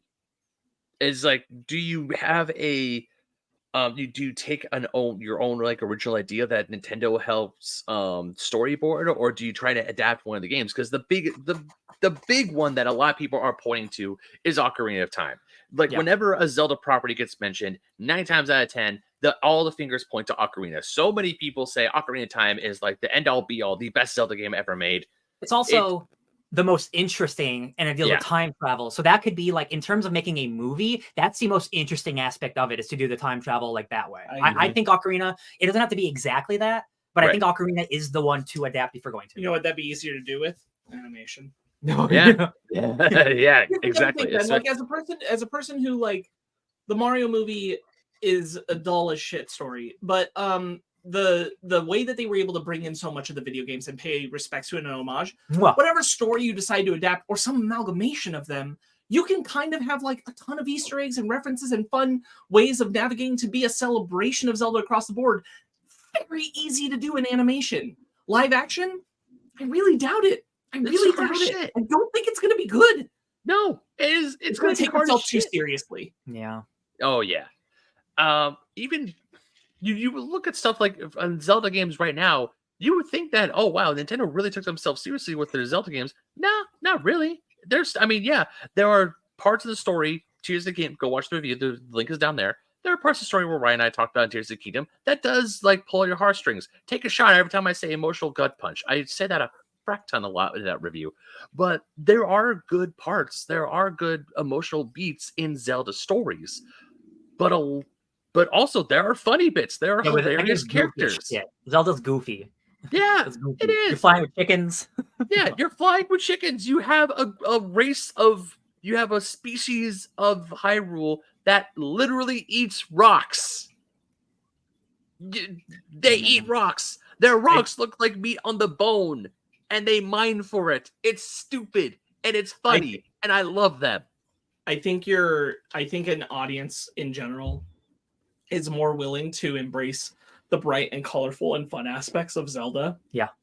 If it's in animation and live action, just the standard of films, and just even based off Wes Ball's career, it's not going to go there. It's muted. It's just not going to go there. Yeah. I really hope they do a color palette like Breath of the Wild, Wind Waker, or even Ocarina, and they don't do something like Twilight Princess. And I love Twilight Princess. I absolutely adore that game. That's one of my favorite Zelda games ever. Bad news, bro. Like Sony, because that's a Sony movie, and look at like we'll talk about Madam Web in a second when I bring that one up. But like Sony, like look, especially Wes Ball, all 4 movies that he's directed, they're all like muted colors. And Planet of the Apes looks great, but that's like realistic. Kingdom of the Planet of the Apes is the most colorful. To be fair to the Maze Runner films, at least the first 2, from what I remember of the trailers, they do kind of like this whole aesthetic of the new maze is kind of like a color palette unto itself. Okay, sure. That it washes. I just remember giant mazes being gray. That it washes itself in, but like I do still think like this is more of a Hollywood problem than anything. But like the thing is, it doesn't cater to Zelda. Like it just doesn't. Like the current Hollywood climate doesn't cater to Zelda, and I just don't think it's going to break the mold of what's already being done in that space. It's not like I am thankful that it's not Illumination making this movie, but like, yeah, true. but also like, I almost would rather it be Illumination, so at least it looks colorful and vibrant, than like a movie that looks like Lord of the Rings. Which again, those are great movies, but I don't want my Zelda to look like Lord of the Rings. Right. You know what I mean? Zelda is bright and colorful and a lot of really fun and like exuberant. And like I'm worried that this is going to be really self-serious and it's going to try to ape Lord of the Rings. And it's like, I gotta rescue the princess. Oh. Or even worse, Game of Thrones. Oh, I just let's make it rated R. I just watched The Two Towers the other day, and I forgot how cool it looked when the Balrog and Gandalf are falling down and they're fighting and the flames going. It's so cool. Oh yeah, baby. But one thing I just want to say about your animation discussion. I just want to quickly just bring that up. He was so burnt by not getting able to complete Mouse Guard. I'm really surprised he didn't decide to go the animation route with this film, and that's all I wanted to say. Well, because I think it's it's not like he brought Zelda to them. You know? Like he gets on board. They're already making a live action movie. That's the decision that like Nintendo made, is we want Zelda in live action, and I think it's a wrong call. I think there are franchises they have that can be live action. I don't think this is one of them. Captain Falcon, baby. We've had the like April Fool's joke Netflix Legend of Zelda thing living with us for so long that I'm telling you, I've thought about it ever since it came out. IGN. I don't think this is the call. Yeah. I don't think live action with Zelda is ever going to be the correct choice. I just don't. If there were to be a live action Nintendo thing, the first franchise, Metroid. Because that is dark and gritty and like 100%, straight up alien in space, but with a bounty hunter lady. Like, absolutely. Mm-hmm. Yeah, Zelda. I feel Zelda needs to be animated. A Zelda film has to be an animated film, but oh well. I mean, once again, the film is in production. I know they're trying to work on it. I don't want to say I hope the film dies, but at the same time, I am just I'm going to be looking at the news that when the news comes out of this film when more and more news pieces come out, honestly, part of me kind of hopes that something happens that they do have to scratch the whole project and restart something else, and maybe it'll go back to the animation. But it's probably not, because Zelda's I'll tell you right now, Ben, like the trajectory is that it's going to come out. It's going to be near Last Airbender film level of disappointing for fans. God, I hope not. And they're going That's to really scrap a Zelda movie for a long time. And then a big anniversary for it will come around, and they'll be like, you know what? Now's the time. Let's make a big anime movie celebrating 10 years from now. And then we'll be like, finally, the movie we wanted originally. And that's our life. What happened with the Super Mario movie? It'll take 30 years after this comes out. Go ahead, Brandon. Sorry. Can I ask?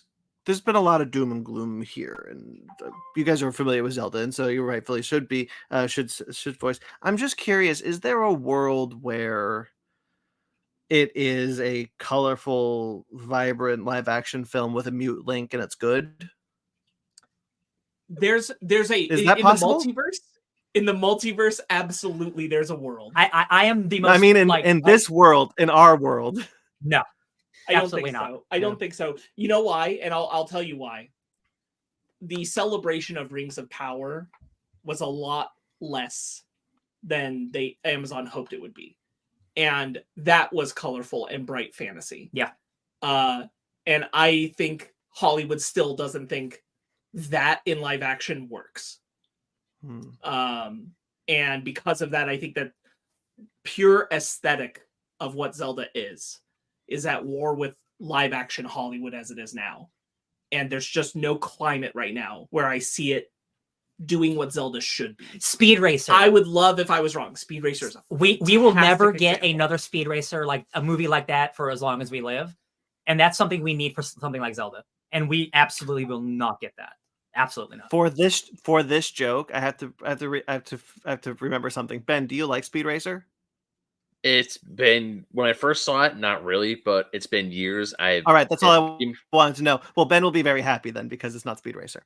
That's what I wanted to say. I just need to remember that he didn't like it. We'll rewatch Speed Racer one of these days, and you're gonna love it, because it's literally just a live action anime. Probably, yeah. Once again, when I first saw it, I was a kid, didn't know a whole lot, so yeah, that's fair. I hope for the best. Like, nobody wants a Zelda movie to be bad. Just all the ingredients that we have are like, this sounds like a movie studio trying to make a video game. And like, they're already missing what makes that video game good by not even being animated in the first place. And I'll be like using the Mario movie as a comparison. I think this will be very clear for you, Brandon, because you saw that movie. It showed that Nintendo doesn't really know what to do in the movie space. So they don't know how to guide that ship to say, like, make this really work as a movie. You know, they don't have that kind of hand and control over it. So I don't think that's going to be any more true here with Zelda, that they're going to really be able to guide it to knowing, like, this is a good movie for this thing. They just look at it and go, looks like Mario, sound like Mario, kind of good. Yeah. Looks like Zelda, good. Like, and that's kind of their amount of how they're going to handle managing the film.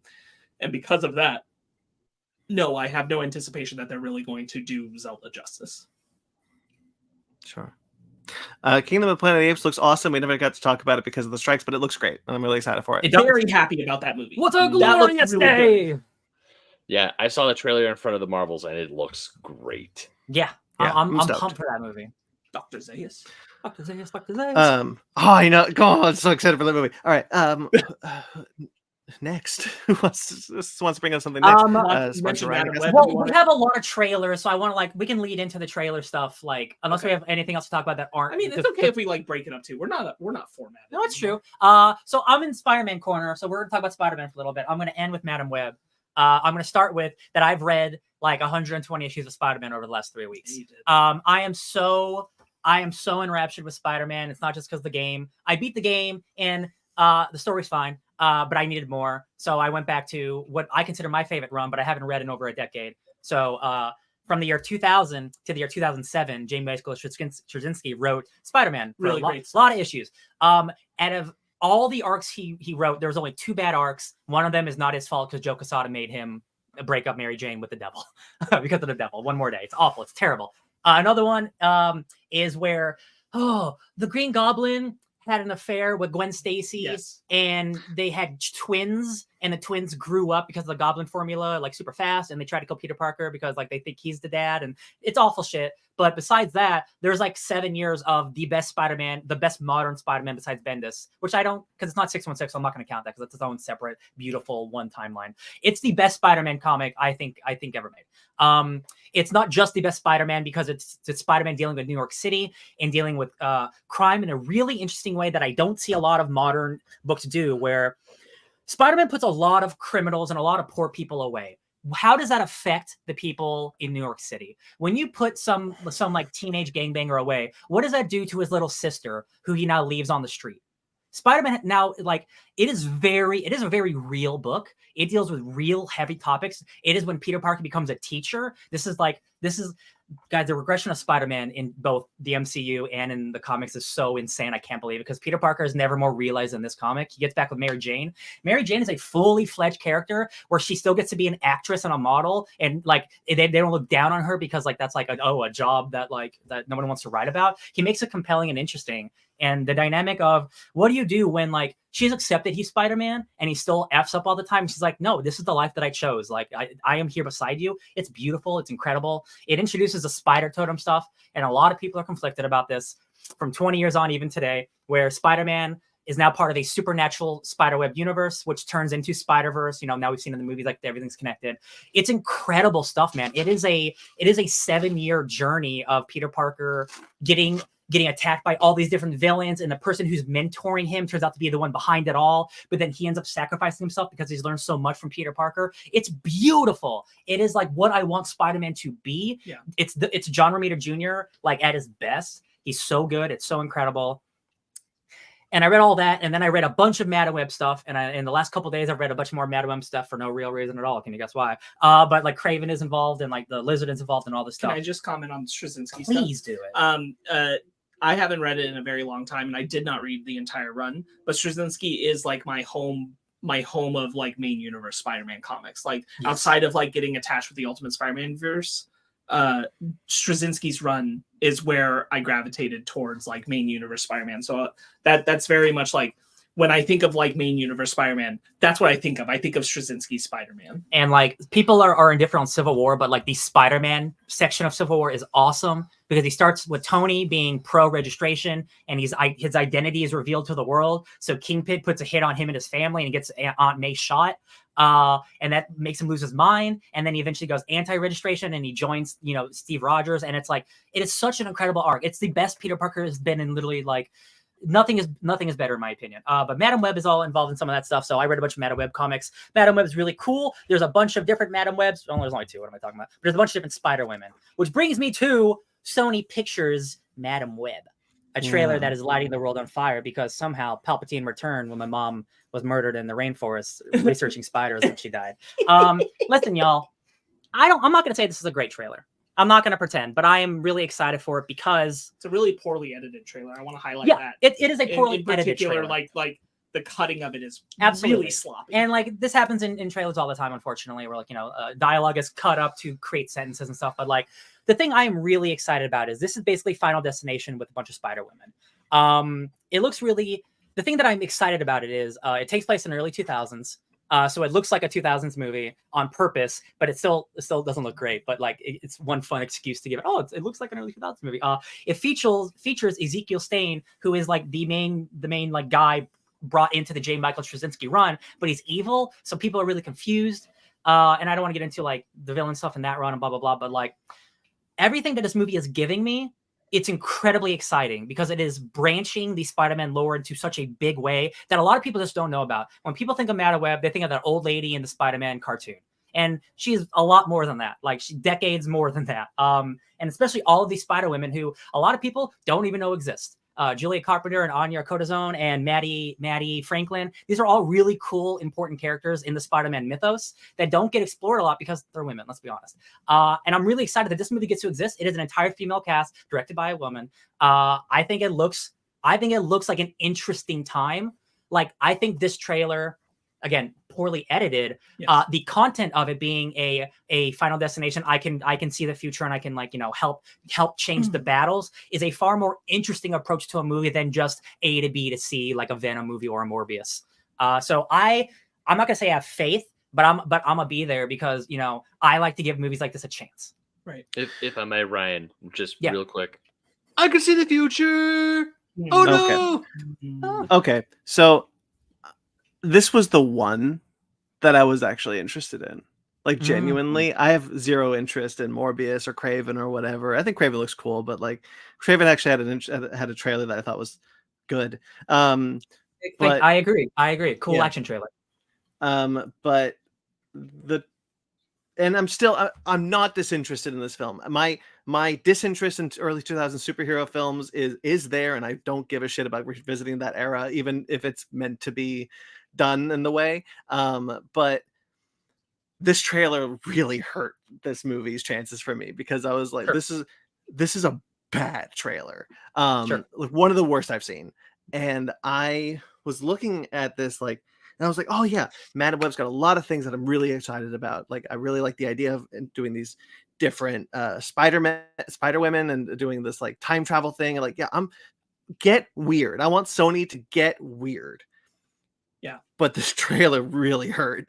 So like I'm still kind of like, yeah, all right. I'll probably see this one, but like this trailer really hurt its chances for me. Yeah, that's fair. Yeah. We have to just hold that thought for just a moment. Ben, go ahead. Oh no, Ryan's. Oh, sorry. Damn it! Right, there you go. Danger Tangiers, howdy everyone here and gotten super quick, but my 2 cents in Zelda needs to go Bollywood. That's brilliant, actually. that's yeah. Yeah. It needs that energy. Give me the triple R Zelda if it's going to be live action. Absolutely. That's the only way to You do know it. what? But guess what? Hollywood's not going to do. So go animation. Yeah. Okay, we're not going to reopen the Zelda bucket, but like, good lord. I'm very much more leaning towards Brandon than you, Ryan, only because I also rubbed up against the trailer a lot. Yeah. I am aware, just as I know you are, Ryan, of the Venom 3 leaks. And if that's in any way actually true, I'm going to be the day one, baby. Movie, I'm far more interested in what Sony's doing than I've ever been before. Because at least that is doing something weird and unique. This is the whole thing. Is like Carnage got goofy and weird. Yeah. And like, I don't mind having the kind of like, doesn't take itself as seriously, gonna do things that like the MCU and probably the DC films never will. Yeah. Tell stories with characters that they'll probably never touch even if they own them. Yeah. And like, this is an example of that. And I've really tried to like, not because I think it's a problem to be involving any spider characters or anything, but I've tried to remove it from like thinking about too much as a Marvel thing at all. Yeah. And just like, does this look like an interesting thing to me just as a story? Yeah. And the idea is there. I think there's a lot of potential to be had here. The trailer hasn't sold me on the idea, but I do feel like I am already just more interested in the concept of what this movie is than I was when we were just hearing about like castings and things. Yeah. And that's what I'll say about it is like this idea of the final webstination that's really working for me. Yeah. Ben, you watched this trailer, yeah? Yeah. So Ben Parker is in this movie. Young Ben Parker. Adam Scott. Emma Roberts. Really wet.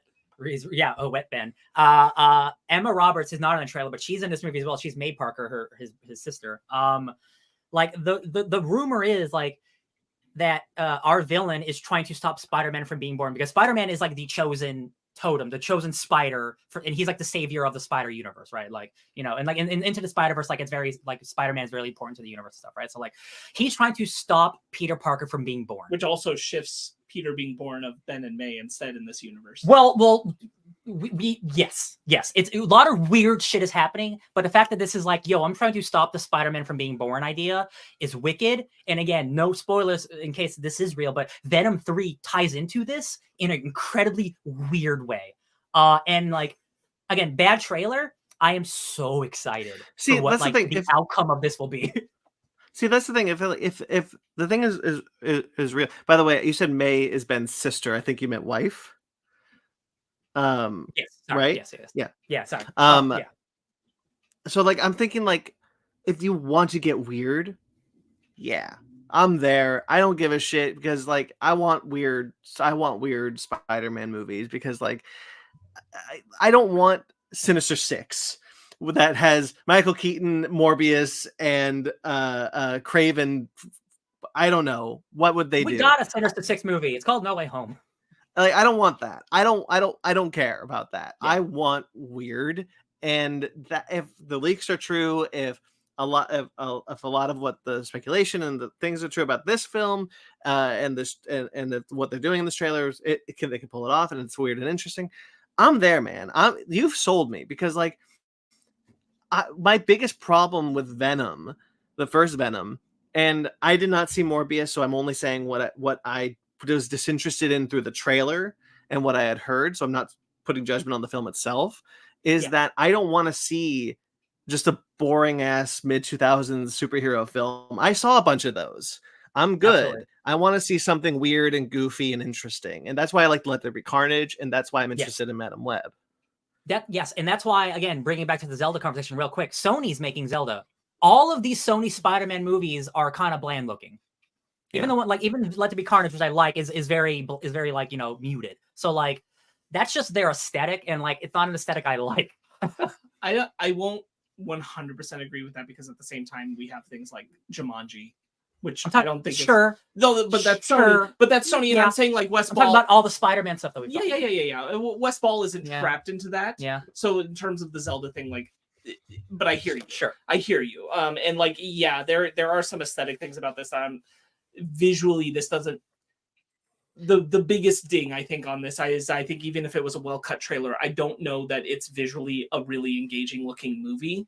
No, it's very like basic. I think my man had a PSP, and I'm like, I look at that, man. What's the PSP commercial like about nuts? Do you remember the nuts commercial? Does anyone remember the nuts commercials? Always.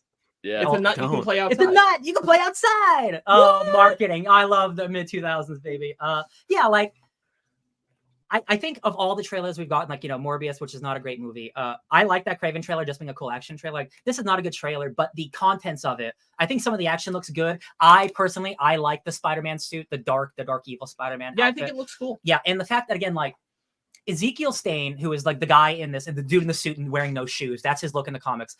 That is a character I never in my life expected to be in live action. Sure. Ever. Because that's dealing with, again, supernatural Spider-Man nonsense. And the fact that we are going there, and we aren't just going there in a movie, we're going there with our Spider-Man potentially, is really exciting. Like, do I wish the movie looked better? Yes, but like the fact that we're here at all, it's one of those things where like I never thought I'd see the Avengers. Like I never thought I'd see like one of the Spider-Totem people. Like, it's stupid as shit. I can't believe it. The thing that I wish the trailer did more of was, because we get glimpses of the other Spider-Women suits. And I wish the trailer had more of those, because those things were really cool looking. Yeah. Just like briefly, we just saw them, and I'm like, give me a clear picture of that. Sell me on these Spider-Women teaming up. Like that's the thing that I want you to show me. I worry that the reason we're not seeing it as much is because they're not going to be that much in the movie. So, if you like in the suits. Suits. So people are speculating that if you look at that footage, it feels kind of like a dream sequence kind of thing. Like she's seeing the future. Like she's seeing the future of them. So like, I think they will be in the movie, but this is definitely more of an origin story for all these characters. So like, I imagine a final battle they'll be in their suits, but like, I don't think it's going to be heavily Spider people. Credit where credit's I had the same speculation also. Credit where credit's due on this trailer. I really do appreciate, even as badly as it is, that it isn't trying to like hammer home too much of the like we're tied to like all the other stuff kind of things by like, you know, like the way the Morbius trailer was like that thing that happened in San Francisco and blah blah blah blah. Yeah. And like really make you think about that like in a trailer. And it didn't even like say Ben Parker's name. Yep. To like really draw a lot of attention. They're trying to keep that like a secret. Like I think it's going to be like a big reveal or something. Because it's not confirmed by Sony that it's Ben Parker. It's been revealed through a leak. Yes. Yeah. I think it's going to be like a who are you? I'm Ben Parker. Can I ask you a question for the people who saw Morbius, which I think is just Ryan and Ben? Yeah, I watched it on Twitter. Is the line Morbius like, "We are Venom"? Just kidding. I'm Dr. Michael Morbius. Is that in the movie? Yeah. God, it's edited differently, but he does say we are Venom.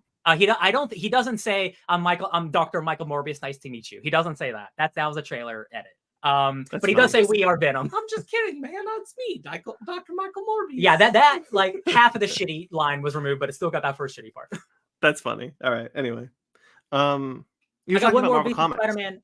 Spider-Man news. Oh. Yes. I'm not gonna talk about Ultimate Comics because it's just that Green Goblin's gonna be in the comic. It's not really like anything to talk about, but he looks like a cool outfit. A new Spider-Man comic was announced. Spectacular Spider-Man by the great Greg Weisman, who has worked on all of our favorite animated shows, and he's done a lot of great work in comics. Not so much mainline stuff because he's kind of been relegated to, like, you know, I'm doing the Gargoyles book or I'm doing a side Spider-Man book. This is going to be a Miles Morales, Peter Parker team up ongoing with Humberto Ramos on art, who is one of the premier Spider-Man artists of our time. And it's an ongoing. It's not a miniseries unless nobody buys it. But it's Spider-Man, so it'll probably go on forever. This is incredibly exciting because one, Greg Weisman is someone who, like, I'm not gonna, like, I haven't read his Gargoyles or like any of the smaller stuff, but like he's a dude who's worked really hard for his entire career, and like for him to be getting a mainline Spider-Man book is really cool, and giving him a chance. I've watched all of Spectacular Spider-Man in the last 2 weeks as well. I forgot to mention that. So like, and he worked on that directly and wrote and directed some of those stuff. So like, which is the best Spider-Man cartoon. Which is the best Spider-Man. Holy shit, that is literally like the MCU. Like, we're building up all our villains over. Like, that's the best. That's so good. I forgot how good it is. This is Convinced so exciting. me Tombstone was an incredible villain. Yeah. Spectacular Spider-Man is incredible. Spectacular Spider-Men is a really cool announcement. Again, if this were a 6-issue miniseries, I'd probably be less hot on it. I'd read it, but like, yo, they're putting faith into this. This is a book that should have been around forever. This should have like 100 issues by now. It doesn't have to be the end of the world Spider-Verse every event, like every arc, but like just two Spider-Men dealing with being homies. And like, the one thing I will say is like, it's being framed as like, oh, he's like the protege of Peter Parker and he's like learning. I'm like, Miles doesn't need to be learning anymore. He's just fully fledged on Spider-Man at this point. But this is people going off the games and the Spider-Verse movie. So like, it feels like it's going to be kind of like in continuity, but kind of out of continuity kind of thing. Well, You know what I mean? it sounds like they're just marketing towards the people who are like, hey, you played the game, you watched Into the Spider-Verse and Across Spider-Verse. Here's a book for you. Absolutely. And that's totally fine. You know, like we have, if you want to read the actual like Miles who's progressed as the character, that book exists. It's Miles Morales Spider-Man. And I think there's room for that being the starting point of like Peter feeling like he should be teaching Miles more. Yeah. And Miles being like, I have learned some things, but Miles also understanding like, I haven't encountered some of these things though. Yeah. And like, I think there can be like a give and take about like, I do think it's a story that like hasn't been explored at all about what is it like for Peter to play a proper mentor to Miles, and how does he succeed at that, but how does he fail also? I'm trying to see. They announced who the first villain is, and unfortunately, it is just like, oh, it's a Spider-Man villain for the first arc. But again, that's fine for the first arc. You know, just get the core book established, what the feel and tone is. But Spider-Man, you know, not everyone's loving ASM, Amazing Spider-Man. Besides the Kamala stuff, I'm kind of a fan of that book. I actually just caught up on Marvel Unlimited, what it has. Did it get better again after? Yeah. Once you leave the shit, so there's just like a bad hiccup. Yeah. I know people are really shitty on the book, but like, if you can get over the fact that Peter Parker has regressed 20 years, it's a really fun book. Again, Zeb Wells is a really great creator.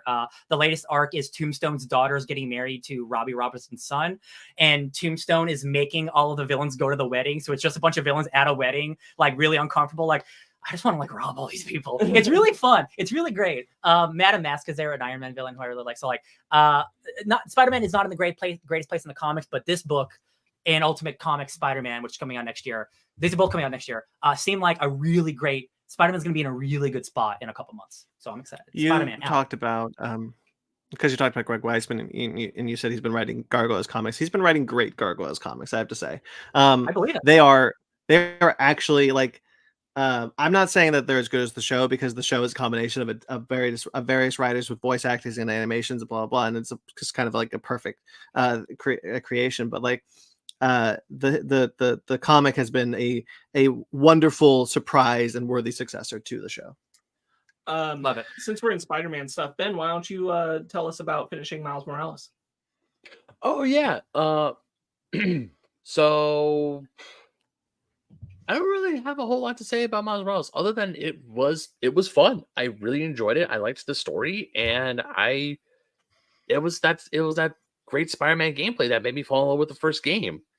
Yeah, it was definitely the game. It was definitely a game that I am now really glad I played and finished, because when I do eventually get Spider-Man 2, it's gonna be like watching all Rebels before I started watching Ahsoka. I think even more crucial, to be honest with you. Yeah, because like all of the side characters in that game are fully featured in this game. So like Mhm. like you can obviously jump on and like on like a jumping on point and you'd be fine, but like to have a base of who those characters are and where their relationship started is really important. Yeah. It was fun. It was just fun. Also, I liked how it wasn't too long. Like you guys said, it was like a good 10, maybe 13-hour story or runtime. A lot of stuff to do because there are times it was just like the first time I played Spider-Man. I'm swinging through New York on my way to objective, and then Crime in Progress is like, I gotta go stop crime because I'm Spider-Man, and I just to be swing honest- the other way. And to be honest with you, like I haven't played Spider-Man 2 yet. I know Ryan's the only one who's finished it. But I believe him when he says that of the three, Miles Morales has the best story. And I'm kind of Miles Morales is, I think, a really special thing where I'm kind of on board with like AAA gameplay for a tighter story rather than like running for that long runtime. Like, give me a nice 10 to 15 hour game that tells me a great story. I'm really on board with it. That's why I'm excited for Wolverine, because like Wolverine is not going to be a giant open world game. It's going to be a little more narratively focused.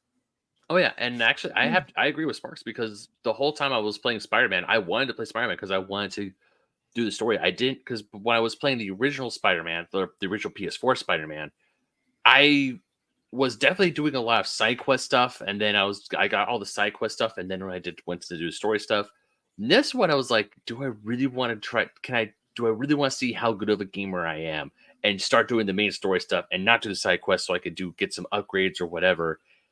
And part of me was just like, no, I want to see how the story ends. It wasn't oh god, I need to finish this. It was, I want to know how this ends. I want to see the ending. And then it's like, oh, it was a great ending. It was fun. I had a blast. I think the Tinkerer is a really, really great villain and a really great personal villain. Yeah, I thought that worked really well. Yeah. I really was pleased with how that came out. I'm really glad that you got all the way through it, Ben, and enjoyed it so much. I thought the Tinker was a great personal villain. Aaron did his Uncle Aaron as a Prowler. I remember, like, you should definitely, if you're interested, Ben, not that you have to go listen to us, but you should listen to when we did the pause menu discussion about it, because we definitely had, like, I remember there's like something missing in that dynamic that I highlighted. I think we all highlighted as like, was I on that one? Yes. I think so. And about Aaron and Miles' relationship not quite playing up to the way that it should have. Anyway, check it out. I actually, because time is a lake, I beat a Spider-Man game as well. It was called Spider-Man: Edge of Time, and Val Kilmer is a Spider-Man in that game. I saw you tweet. And I'm gonna say it every single week, y'all. Nobody knows that Val Kilmer is Spider-Man. He's the only person who's played Spider-Man and Batman. I love when you say it like that, because it makes me think like Val Kilmer in real life is actually Spider-Man. Hey, voice acting counts. Nobody knows that Val Kilmer. No, I mean, like, he's literally. Yeah. He's like, it's me. I'm in the suit. Nobody knows that Val Kilmer is Spider-Man. Yeah, he plays an evil Peter Parker who like creates Alchemax, and it's like, like a cool time travel like Ouroboros thing. But his final battle, like, he's in a giant mechanical spider suit, and I'm like, it's pretty cool. It's pretty cool. I'll take the baton for a moment, I think, because we're so close in Spider-Man stuff. I want to talk just a little bit about some Marvel stuff. The MCU release date's getting shifted around that we know about.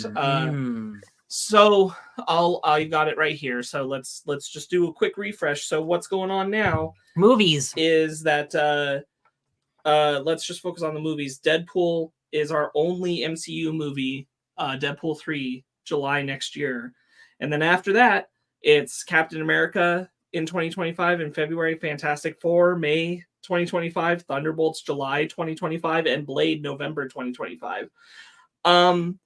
And those are the dates that we found out about. And then, like, the only Disney Plus show we know for a fact comes out next year is Agatha. Aside from Echo coming out in January, which was originally like tighter to the end of this year. Now it's January. We got, that. But outside of that, Agatha, we know for sure. But like Ironheart's still TBD. Daredevil's definitely been pushed back. We really don't know what else we're getting. Wonder Man is in pre-pro with Destin Daniel Cretton. Wonder Man, which they still haven't officially confirmed. Which they haven't announced, but he said he's working on it. No, he's leaving the King Dynasty.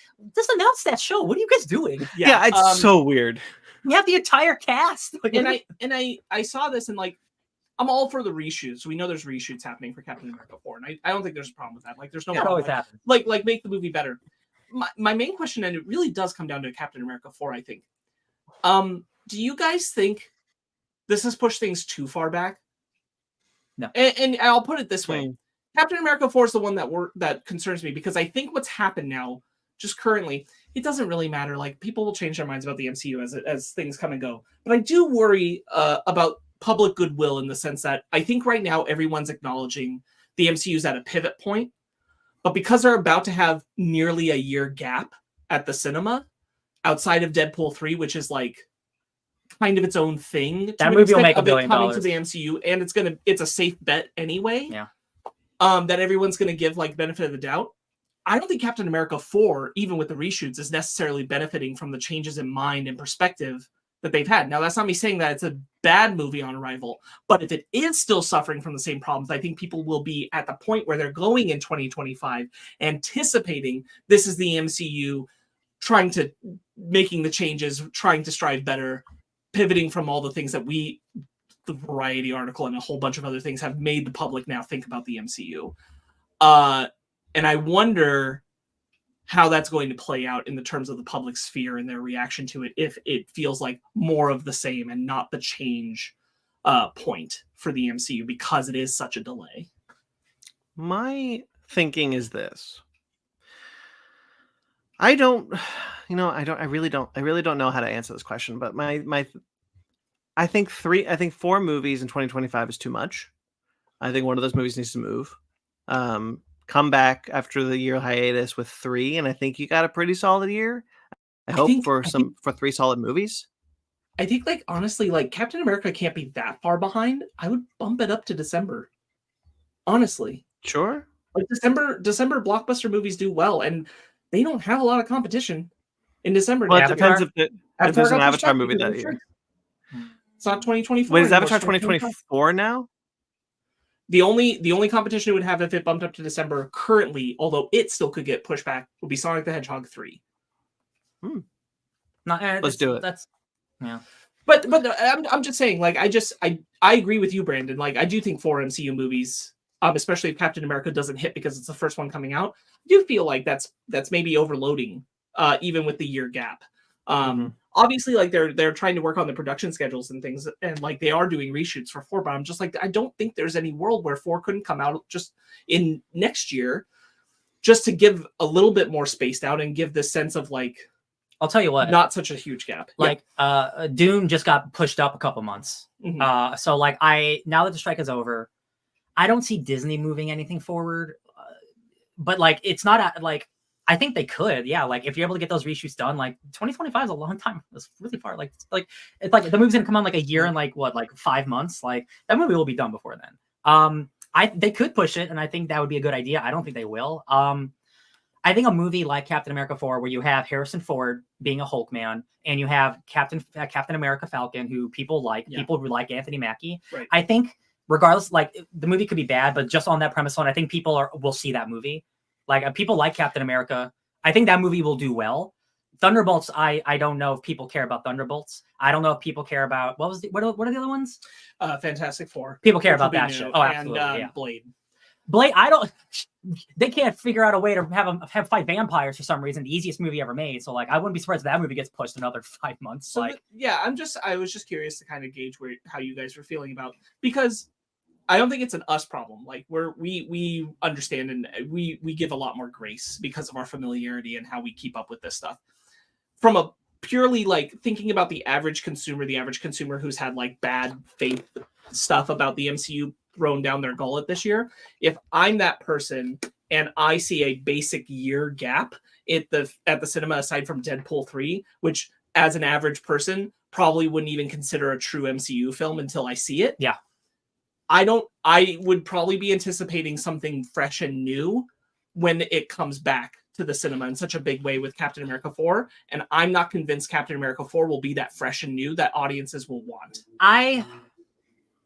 It's hard to tell what the general audience like wants or anticipates, because like again, like normies are like, oh, I didn't even know there's a new Captain America. I didn't watch that show or whatever. Like, I think general audiences, like if the general audience is feeling superhero fatigue or whatever they want to call it, then a year gap will be helpful, in my opinion. And coming back with, I think, which That show didn't do well. People don't like the show. Not everyone watched that show. You come in with a new Captain America and Harrison Ford, who everybody loves. Mhm. I think that being your jumping on point, like, yo, this is a new world. I don't think it's called New World Order anymore because that's like racist. Brave New Brave World. New World or whatever. Yeah. I think that is if anything, you need to, if you could flip Fantastic Four and have that be your first one, because that is like like actually brand spanking new, because Thunderbolts is like reestablishing characters, and we've seen Blade before.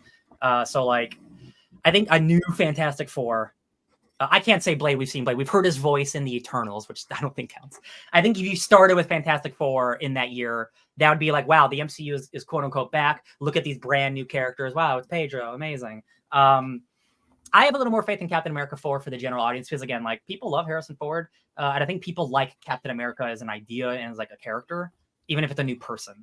So I have a little more faith that the year gap will be really helpful than a hindrance. Possibly. I think it, but I think it's impossible to tell. I just wonder, like, from a strategizing perspective of what they're doing and like knowing where the audience feedback has been about quality. Yeah. Captain America 4 has me nervous because we still have the writer from Falcon and Winter Soldier. Yes. And that show didn't work. Yeah. And so that's where I'm like, because it's so, they've been on that movie for a while. I don't have faith that movie has had the kind of, like, we need to think about things this way through its process. Because it's already done filming, so that story is what it is. Right. And so that's where I'm like, it's not going to like derail the MCU or be a huge downfall. I question the decision, specifically Captain America 4, to push it back that far, because I think it's kind of, if you're going to have that big of a gap, it is kind of like a separated mind thing of like, now we're kind of coming back with something big. And I don't think Captain America 4 is going to feel like that big hit. We have to wait to hear what the actual story of that movie is too. Because it could be, because, like, again, rumors are rumors, but like, that is the movie finally dealing with the guy in the ocean. If the rumors are true, that's like he's made of adamantium, so it's an arms race to get that material. Right.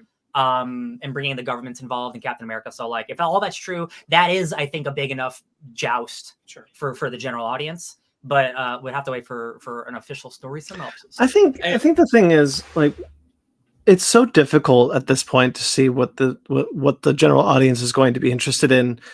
I genuinely did not think that the Marvels was going to bomb. I didn't think it was going to do well. I didn't think it was going to bomb, though. It's worse than Flash, and that breaks my heart. Yeah, it's very sad. Yeah, me too.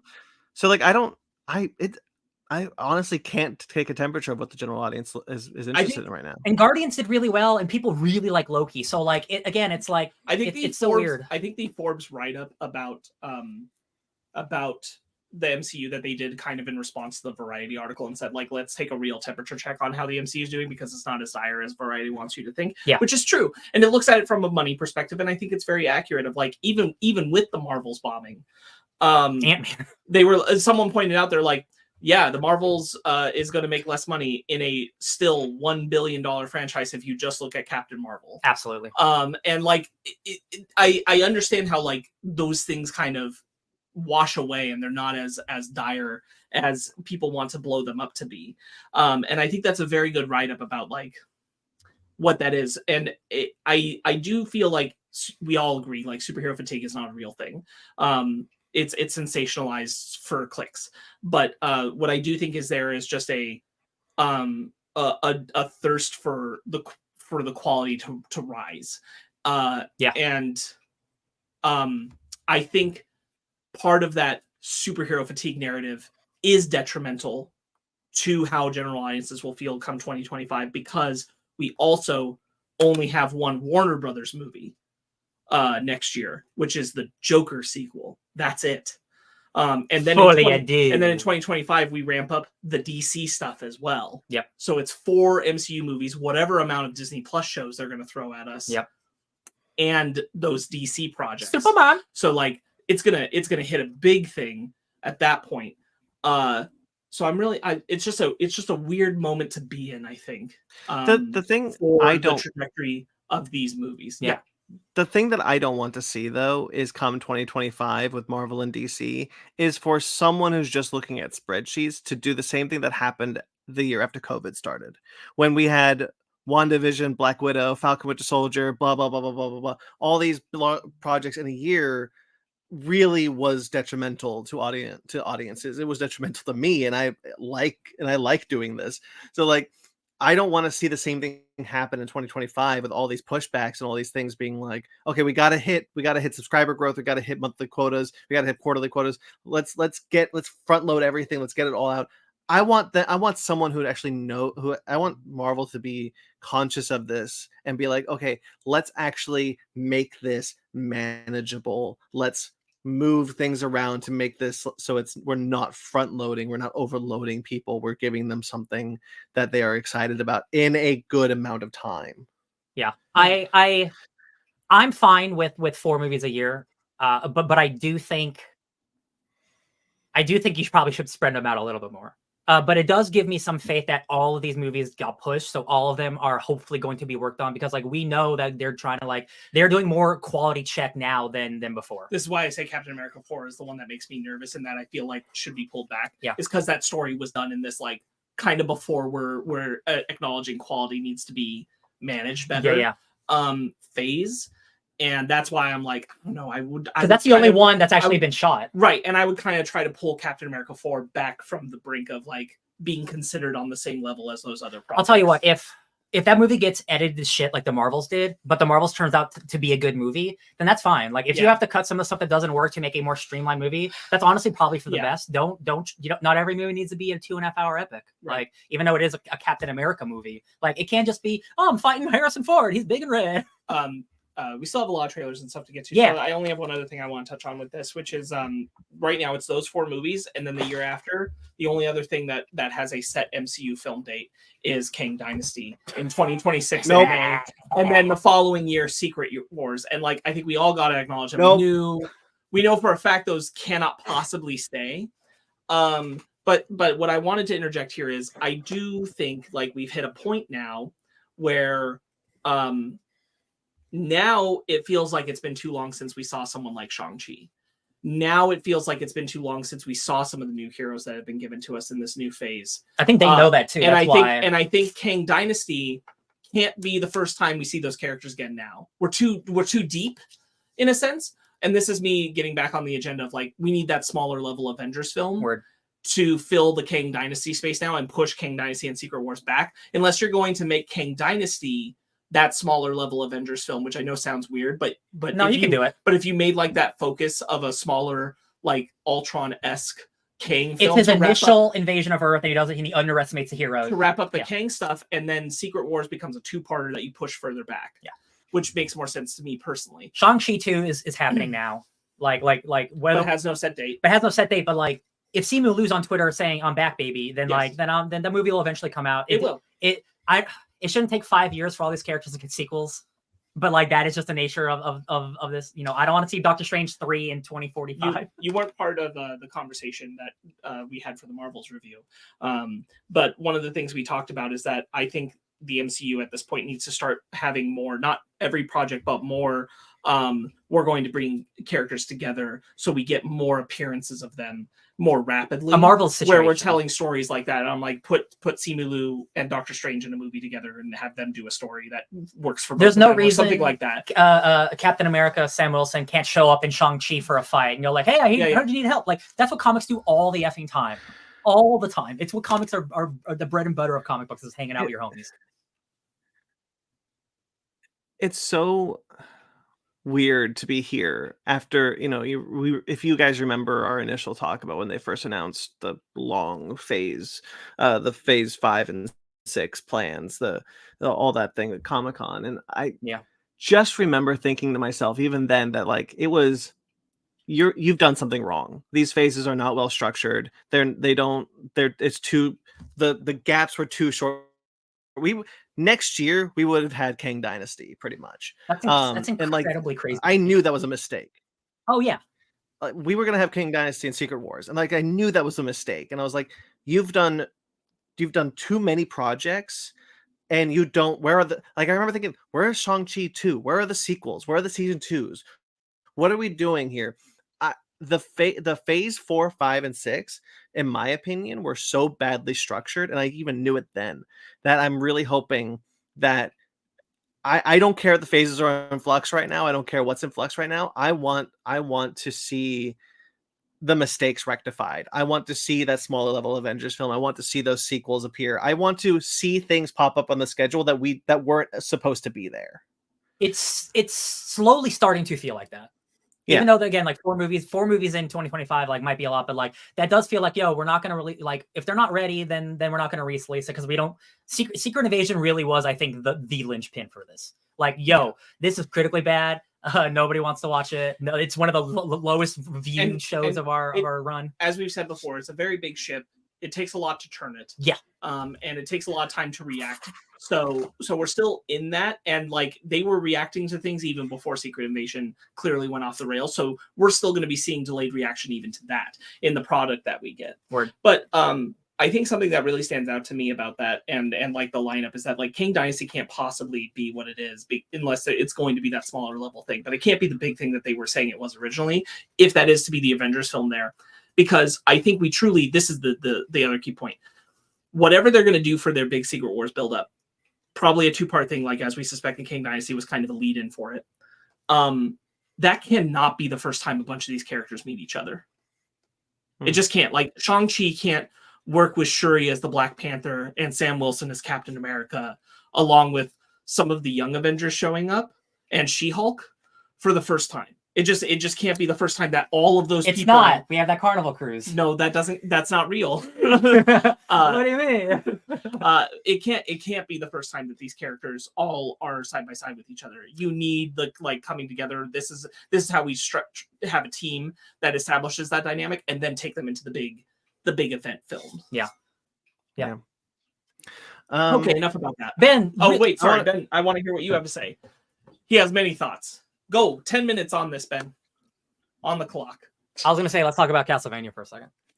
Well, no, I've been wanting to say something in the Marvel space for like ever. Okay. I've been trying to get this out there. If that's okay, unless you guys really want to talk about Castlevania Nocturne, then I can. No, I actually wanted to hear what Ben had to say. Oh, so Ryan said Castlevania Nocturne. So if Ben has something to say about the MCU thing, then go ahead. Not a whole lot, to be honest. All right. I am my thoughts on like the MCU shakeup, the new or the air quotes shakeup, the new schedule. I'm just gonna wait and see. I am as fun as speculation is. I know we quote Ken Knapsack on Speculate Responsibly.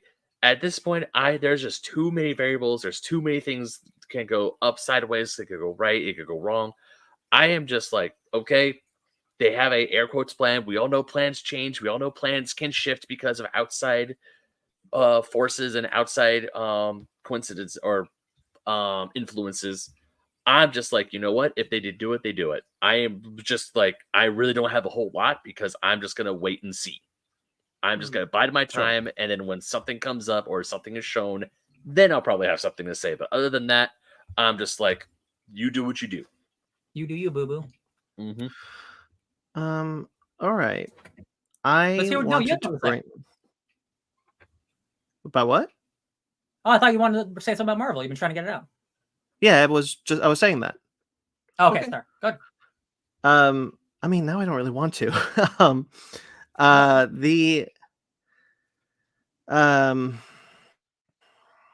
Jesus, sorry. I got a little flustered about that. Okay, so there was announced. This was a Marvel comic. I wanted to bring it up before we got into the MCU section of this because it's a Marvel comic, not anything to do with the MCU. I wanted to bring up, and I know Sparks is excited about this as well, that Marvel is publishing finally for the first time ever, ever in color, the original Godzilla comics. Oh yeah, hanging out with Nick Fury. So the Godzilla, the original Marvel years, is going to come out next year in October. So pretty far away. It's a year away. They kind of had this announcement ready for Godzilla Day, but a little late. This was originally written by Doug, I think it's Mensch, Moench, and Herb Trimps. Godzilla run. So if you guys remember, this is the original Marvel run where he was fighting Shield and the Avengers and all sorts of. He has a hat and a trench coat type of thing. It's crazy stuff. There was an essential book that was released years and years and years ago that publishes this comic in black and white, which I have. It's all right, but you kind of lose you don't have the colors, and it's kind of sucks. Mm-hmm. But now, for the first time, they're going to release it, and I am very, very sorry. Whoops, there we go. I forgot. Different. Look at that. Isn't that cool? Yeah. A little blurry, but kind of cool. I think. This is the new cover. There's going to be 2 covers by the original artist. I'm really stoked about this. Finally getting to own a colorized version of this book, and it's so cool because for a while Marvel wasn't able to publish these because IDW owns the license for Godzilla, and so IDW can't publish this book because of all the Marvel characters that populate it. But now either next year the rights for Godzilla are leaving IDW, which is entirely possible because they've been losing a lot of their IP rights lately, or a deal has been struck, which seems far more likely. And it's very, very cool. I'm like so jazzed about it. Like I'm so excited about finally getting to see this book in color. Absolutely. It's really cool that we have a lot of modern day Godzilla comics, but we don't have any Godzilla comics where he's in a trench coat and hanging out with Nick Fury. So I am all about bringing back silly old school Godzilla. On Marvel Unlimited, they don't have the Godzilla comics, but they have something called the Marvel Age, which is basically like a Marvel magazine that came out every month. And it talks about, hey, here's it's kind of like solicits with interviews. It's kind of like a cool, like weird solicits book. But there's like the Muppets on the covers, and there's like Conan the Barbarian and Transformers and Star Wars and Godzilla. And like, man, Marvel had everything back then. And in like 30 years later, 20 years later, they're slowly getting it all back again. Not Transformers, because that's what Skybound. But this is really cool. I love when Ron the Space Knight just got back at Marvel after like 30 years. So like, it's really cool that like all these old books can be seen again, can be read again. Because again, all comics should be available to everybody. Right. Mm-hmm. And also for a while, because Godzilla, Marvel, rights and licensing can, that could be in hell in and of itself to go through. But the fact that they are putting those original books out and in color, because like Brandon, for a while, when Archie still had the rights, they would also print out Sonic the Hedgehog books in like these really big, thick volumes, but it's all in black and white. Yeah. And I don't hate black and white books. Obviously, I love manga, and when there are times when a book is released in black and white, it can, really give the extra oomph that the art is trying to do. But with stuff like Godzilla, Sonic, or a few other things, it's like kind of takes away the I don't know if gravitas is the right word, but it's just not as fun. It's like I have some like Brandon has right there like an essential book, and it is a cheap way to get a lot of comics in black and white, and like there's nothing wrong with that. It's just a different type of enjoying the art. If you can't spend $40 on the hardcover, you can get this for cheaper and you get more of it. So like it's just especially these older comics, the line work wasn't as complicated as it became in later years. So it's very easy to translate to black and white, and you don't really lose anything except for the vibrant colors. Absolutely, yeah. But the colors make everything. Oh yeah, here's the one where here's the issue. You can't really see it because he's shrunk down. Godzilla is shrunk down in the streets of New York. He's like who is it? Raphael in that trench coat? Absolutely. Oh my god, you can't see my big snout with this hat on. I'm really excited to finally get to see this book in color, and I just think that's so cool that it's just like a piece of Godzilla history is finally going to be released to us. Absolutely. Hell yeah. 100%. Love it. All right. But that's all I wanted to say. I think that all Marvel is done now. Well, we have a couple trailers. Okay. But real quick, Ben, let's go to the French Revolution. Just real quick. It's already a long-running show. We both finished Castlevania Nocturne. We did. Is this also your favorite season of Castlevania? Oh God, yeah. Yeah, the show whips. This show is so good. Because he has a whip in the show too. No, this version of this, like, they did so many things right in this new series of Castlevania. Now I see the first series of Castlevania, especially that first season, and it was good. It was really fun. But this one, I don't know what kind of sauce they got, but it was good. And the whole time I'm watching this, I'm intrigued. I'm not intrigued. I'm engaged. I care. The twists hit hard. I mean, I didn't know that. Spoilers for Castlevania Nocturne, by the way. I didn't know that the abbot was Maria's daughter the whole time. I was like, maybe, but when it's like, no, that's the abbot is Maria's dad. I'm like, oh shit, that makes this a hell of a lot more worse than I thought. It's a much more complicated bad character. Yeah, it does. And even when Richter is going through his little funk when he sees Olrox, I love Olrox, by the way. I just that smug, that very sophisticated, and just that I don't know if it's just because of his eyes or how evil he is, but then he realizes this person is a lot worse than I am. So unfortunately, I'm gonna have to I know there's gonna be a great showdown between him and Richter later on, but my God, this because it seems kind of like Orlox is kind of on. He's the evil vampire, but like he gets a little good. He's getting a little good, just a little bit. And it's so impressive because I don't think our main character Richter. I don't think he's as interesting as Trevor from season 1. He's kind of like a shitty teenager. But the surrounding cast is incredible, really, really good.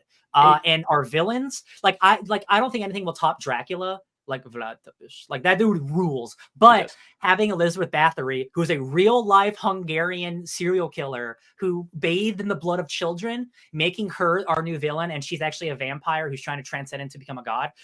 Incredible. Her design is incredible. All of her secondary villains, I'm literally in love with. It's incredible. And the stuff they do with the night monster, the night demons or whatever they're called. The night creatures. It's all night creatures. It's all an improvement on that first season, and there's 90% less random or swear words. So it's Warren Ellis isn't involved in the show anymore. There is still some swearing, but it's not like every other word he's saying fucking shit. It is much more just a show where people talk and they sometimes swear when it feels right. Yeah, I didn't realize that was a big problem with the original Castlevania, because you're absolutely right. There was a lot more swear. Now that I think it was season 3, you just know man, they're just swearing literally all the time, dude. I mean, yeah, it's like every lost its way too. Yeah. Yes. But with this one is they put in swear words when they're appropriate. Like with Maria, it's weird because you're right. Richter is very much a whiny teenager, but he does he comes around. He has this big thing. He has this cool this scene with his grandfather where he finally finds the magic inside of him. His Super Saiyan scene. His Super Saiyan scene. That's true. It's so good. The action in the scene is so well animated, and you're absolutely right. Why is the evil demon vampire lady so freaking hot? I don't know. They know what they're doing. Yeah, she wears those. Dude, her heels are literally this big when she walks around. And I'm just her heels you know are what you're doing. Hoofs. Those are hoof heels. It's a stiletto. Yeah. It's a stripper heel without the heel part. It's that's a hoof. It's a mommy heel. But also I love this show. And even when we get to the very final scene, I was hyped. Don't spoil the final scene, because I don't want to spoil the final scene. But I was hyped. I was watching this with my fiance. My fiance was really trying to get me to watch this because she finished it before I did. Nice. And we're just yeah. And I cannot wait for season 2. But also I just love how they brought, because obviously with the original Castlevania, it's in medieval Europe. It's the air quotes the Dark Ages. It's all this medieval stuff, and when they brought this 300 years into it started in Boston, Massachusetts. It starts in Boston. In America is a really weird thing for me to think about. Yeah, it starts in Boston either right after or right before the American Revolution. Yeah, and then it goes into the French Revolution. It's after. It's 1780 something, so it's a little bit after. So it's right after the war ended, and then it goes into France during the French Revolution, where you see Maria trying to get a whole French revolutionaries together. It's I love this. I love this type of historical fiction. And also, to me, it just makes... I also love how the vampires are the aristocrats, the ones who don't like the revolutionary, and the humans, the peasants, are the revolutionaries. Yeah, and the second you get to the chateau and everyone revealed, hey, everyone at the chateau, they're all fucking vampires. Have fun. It's we're in danger, literal danger. And these episodes are 20 minutes long, 22 minutes long. So standard animation, there's only 8 episodes. It's a real quick watch. and like I watched it in like 2 sittings because like it was just so enthralling. Like every episode is like it's really well animated. There are some times where it can get a little stiff, but like how much fluidity is in this entire show, I don't mind a little bit of stiffness now and then because of like how hard these guys are working. I think this is definitely the best season of Castlevania. If you're all interested, it's absolutely worth the watch. It definitely has, because I have the Castlevania Requiem on my PS5, which is the dual pack of Rondo and Blood and Symphony of the Night, which is Richter and Alucard's games. Yep. I started Symphony of the Night, but I'm gonna need to restart that game because now I think I should have played Rondo of Blood first before I get into Symphony of the Night. But man, just not playing, watching this show, it doesn't make me dislike the original Castlevania, because I really do enjoy the original Castlevania. I enjoy the characters. I enjoy the the first actors season is still really, really good. It is. It's just like this show just it heightens everything that does. like, oh, it can be better. Like this is what it could be, and I'm like, hell yeah, we're here. I would still say seasons 1 and 2 of the original Castlevania, top notch. 3 and 4, but I never got through the 4th season. I didn't even I forgot that 4th even came out. I was thinking the 4th was the 3rd. I thought there were 3 seasons. Yeah. That's right. Don't worry about that 4th one, guys. But hey, Nocturne, honestly, fantastic. Stop at season 1. Just watch Nocturne, and like you don't even need to know anything. It's all there for you. Just watch Nocturne. That's all you need to do. It's great. A great number 1, like a new issue of number 1. Nice Castlevania talk, Ben. I love it. That's my vampire. Keep it with Ben though, because he wanted to talk about Avatar. Yes, actually, before Avatar, I want to talk about something a little wholesome first, and that is if we can jump into trailers real quick. Pokemon Concierge, guys. I was talking about this with my fiance, and I was watching a few TikToks about this. When the Pokemon Company lets other creators do something different with their franchise, and it's not just about the grand adventure, it's not about the battling. I feel like with Pokemon, there are 2 sides of Pokemon. There's the traditional Pokemon out of the video games and the card games. It's like you battle, you adventure, you travel, you forge bonds. And there's also the wholesome side of Pokemon, where you have games like Pokemon Snap. You have things like hey, here's all the cute merch that we have with Pikachu and other things. And just seeing the animation style and how everything, it's practical, it's claymation, stop motion animation, and everything just looks cute and fuzzy. It gives me warm and fuzzy feelings that this is actually the one Pokemon thing, not the one Pokemon thing, but this is the Pokemon thing I am most excited about in a very long time. Can I, because you reminded me, you said claymation, which I don't actually think this is claymation.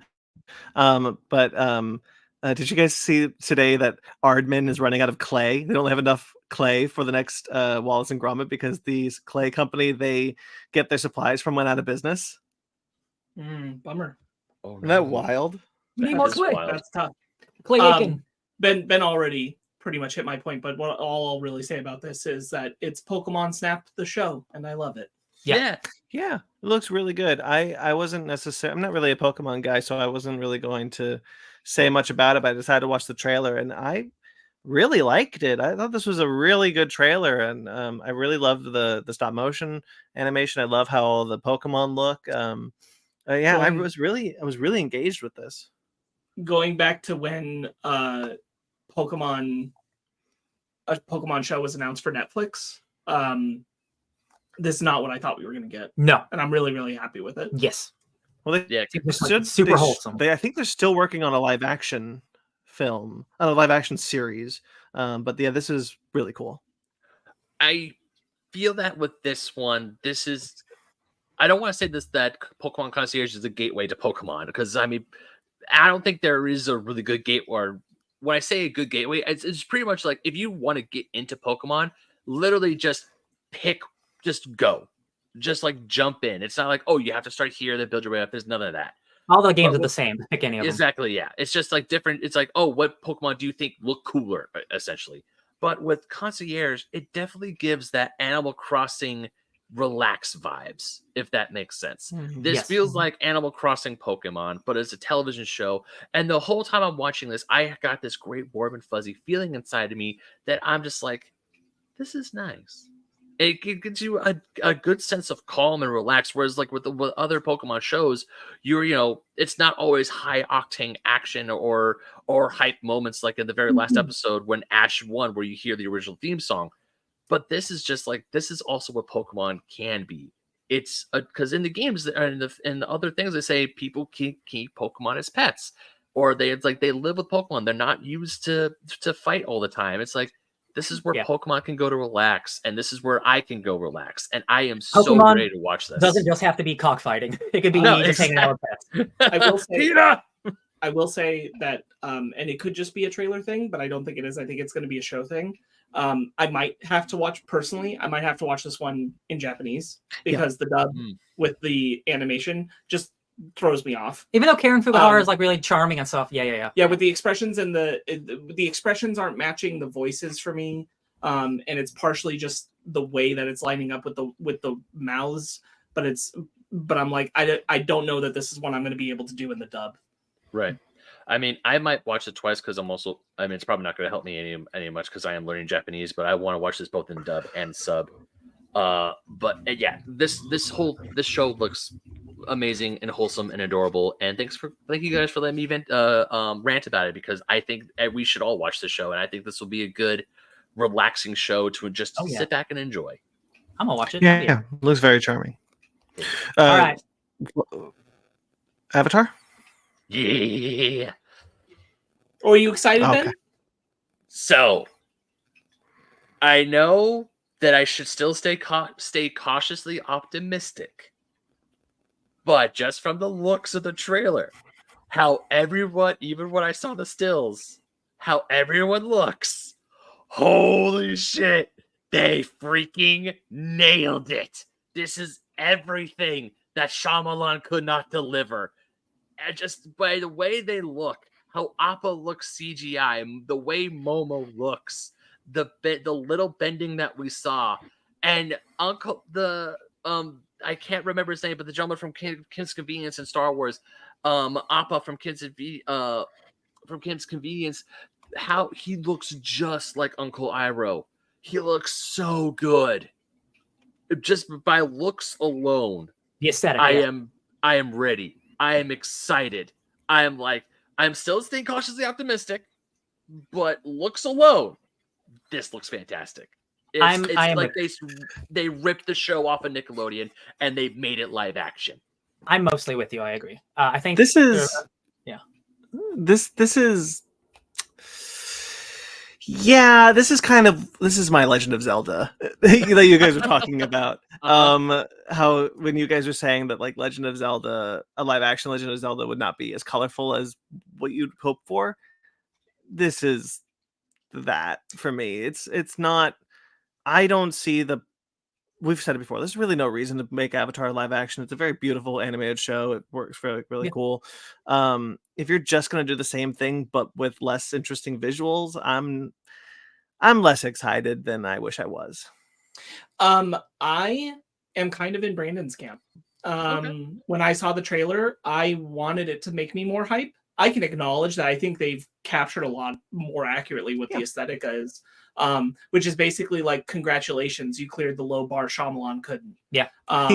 But like, and I don't think it's the background knowledge that I have that the creators left this project because they felt it wasn't doing what Avatar should do. That is making me go, I don't know. I don't know if this is it. Because it looks right aesthetically, but I kind of agree with Brandon that I kind of think it should be more colorful and lighter than it even looks as it is. Sure. Like in the tone of like the way that they are editing the film of what they shot, while the costuming and the character castings and all that is correct. And it has me also sitting there kind of going, I do think like if you're going to do a live action adaptation of Avatar, it does make more sense to me for it to be movies, not shows. Because if you're doing a show, why wouldn't I just watch the cartoon? Mm-hmm. That's a little bit where I'm at right now. Yeah. But it's just a teaser trailer, so like I'm open to having a changed mind about this later. Yeah. But this didn't get me as excited as I wanted it to. Yeah, that's Yeah, absolutely fair. Oh yeah, I could say the exact same things about Yu Yu Hakusho, but I think most of us are pretty excited for that. Yeah. Like, Oh, yeah. hey, why not just watch the show if you're just gonna do the TV, blah blah blah. So like, I'm just coming at this of like just more of a glass half full. Like, yo, at least the visuals are right, and I'll have to wait to see what the story is. But like watching that trailer, this looks way better than I ever thought it was going to look. And it looks more accurate than I expected it to look. Now, yes, we like nothing will ever be that animated show, but like we live in a world where everything we love is going to be adapted. So I'm just going to come at it where, well, I just hope it's good instead of I wish it didn't exist. Not that I'm saying that, but you guys are saying. I'm just like that M Night movie like burned everybody in the planet. So like at least it looks like they are trying on a visual level, on like the story. Like again, we have to wait and see. Those guys left the project for creative differences, so like it could end up being a Cowboy Bebop as opposed to a One Piece. But like we know that like if they can adapt One Piece and people like that show, and that's like one of the most unadaptable things ever, because that's like Mr. Fantastic being crazy on a pirate ship. Like I have more faith than when we initially heard this was happening. Again, when I watch the first episode, I'll say, man, it's a piece of shit. But like just visually, I'm like, wow, I like this does not look cheap. It looks like they tried. Like I said earlier, I'm cautiously optimistic. I mean, just going off of visuals alone, nailed it. But I 100% agree. I agree with what Brandon and what Sparks are saying. And also, this is just a teaser trailer. We don't know exactly what the story is, what they are changing from the original show, if they are changing anything from the original show. Because I feel like with this teaser trailer, they had to do like essentially like throw the nostalgia, and then we'll start like essentially kind of like a controlled release of the newer stuff, the stuff they changed.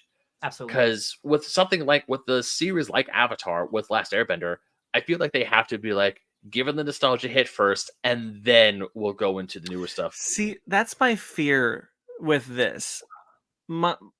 I'm concerned that because these are people going in, we can't do what M. Night did, so let's just slavishly remake the animated show in live action.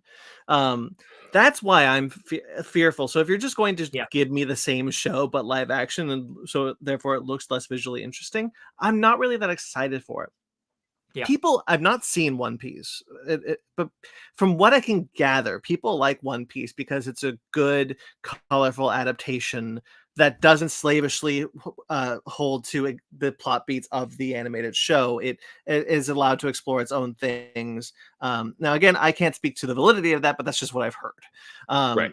So that's the kind of thing where I'm like, I'm far more willing if you're going to do something like that, where it's still recognizably Avatar: The Last Airbender, but you are changing things where it needs to be changed and showing and doing something differently. But like this teaser doesn't really showcase a lot of that. And so like I can only judge the teaser, and I'm not passing judgment on the show. I was just not as excited as I wish I could have been from this teaser. Right. That 100% understandable. Yeah. I believe we're all in agreement that nothing can beat the original show. I mean, yes, there are a few episodes, but even then, it is still a fantastic show with fantastic animation and fantastic characters. And even when they decided to try it again, going back to the well of like the original Avatar: Last Airbender show, I would maybe like something else, but at the same time, beggars can't be choosers, and this does look good. But here's the thing, though, Ben. We can be choosers. We can be choosers because the creators of the Avatar series are coming out with a new 2D animated film. They are, and it's them as adults, and I'm excited. We can be choosers because we will get the option to choose. Yay! That's true. That's very true. I will say, and nothing about the teaser trailer makes me think this is necessarily the case. This is me talking about like the creators leaving because of creative differences. One Piece and Cowboy Bebop, they were the same studio that adapted those animes. And what it is that what they wanted to do was much more akin to the tone of One Piece because they wanted to do something lighter and goofier. They took that same approach to Cowboy Bebop initially, but Cowboy Bebop, in doing that, they totally missed the tone and core of what made Cowboy Bebop the show that it was. Correct. And that's why that fell apart, but One Piece worked. So I'm trepidatious about them not getting the core of what the show is correct. And if that's where we're at, then it's going to be even more of a bummer, because it's going to be like, damn, you were so close. Look at these visuals. You were almost there. Yeah. But like, that's not me judging on this teaser trailer. All I can really say from the teaser trailer is just like, I wanted to be more hyped about it, and for whatever reason, I'm not. Yeah, I can't blame anyone for that. Yeah. Well, Ben, that looks like it's probably you're out. So Yeah, I'm sorry guys, I gotta go get dressed and get gas and run an errand before. But Ben, before you go, plug your stuff. Yes, of course. So, of course, you could find me on Twitter, Instagram, TikTok, and Threads at BenMagnet27. I also write for Old School Gamer Magazine, Fusion Gaming Magazine, GoNintendo.com, and also, just to let you guys know, the newest issue of Old School Gamer Magazine that is coming out this month. I don't know. I got the email saying it was sent to press, so I don't know if it's been mailed out yet. But I have 2 pretty big articles in that, and I'm really proud of them, so you should definitely check it out. One is about video game publishers that are getting physical releases, essentially becoming new retro-style video games. And the other is a article about Boss Fight Books, which they were Gabe Durham, who is the co-creator and founder of Boss Fight. He was on Pause Menu the last episode. So yeah, definitely check that out. I'm really proud of that. Can't wait for you guys to see them and read them. And of course, I play Mary Frankenstein in D and Dark. So the newest episode came out last week, but also if you're a member of the Patreon, the newest episode of our side project or our side special called Cthulhu Do, the 3rd episode, dropped this past Wednesday. So if you're sign up to the Patreon for D and Dark if you want to listen to me act like Shaggy Rogers. It's really cool. Sparks listened to it and he doesn't hate it, so that's good. Yeah, that's true. And when I say doesn't hate it, he doesn't hate it. Sometimes Ben just can't leave the barbarian dead. No, I can't. Ben, you will DPS until the day you die, no matter what character you're playing. And if he can't DPS, then he'll turn a character that can't be a barbarian into as close of a barbarian as he possibly can. That is a reference to me playing Dead Space, in case y'all were wondering. We are who we are. Yep, we are. All right, my friend. Goodbye. Have a good day. Will do. See you later, guys. Goodbye, Ben. Bye. Okay. So we've got a few trailers here that we want to talk about. Anyone have any preference or where to start, or should we just go down the list? No, throw them up. Let's do Ultraman Rising then. Oh yeah, the animation just looks really good, and that's honestly that's the thing that really stands out. Is like there's not a ton else that's immediately grabbing me personally, but the animation is splendid. It's more of like a teaser too, but like it gives you a sense of what it's going to look like, and like kind of like it's him raising a kaiju.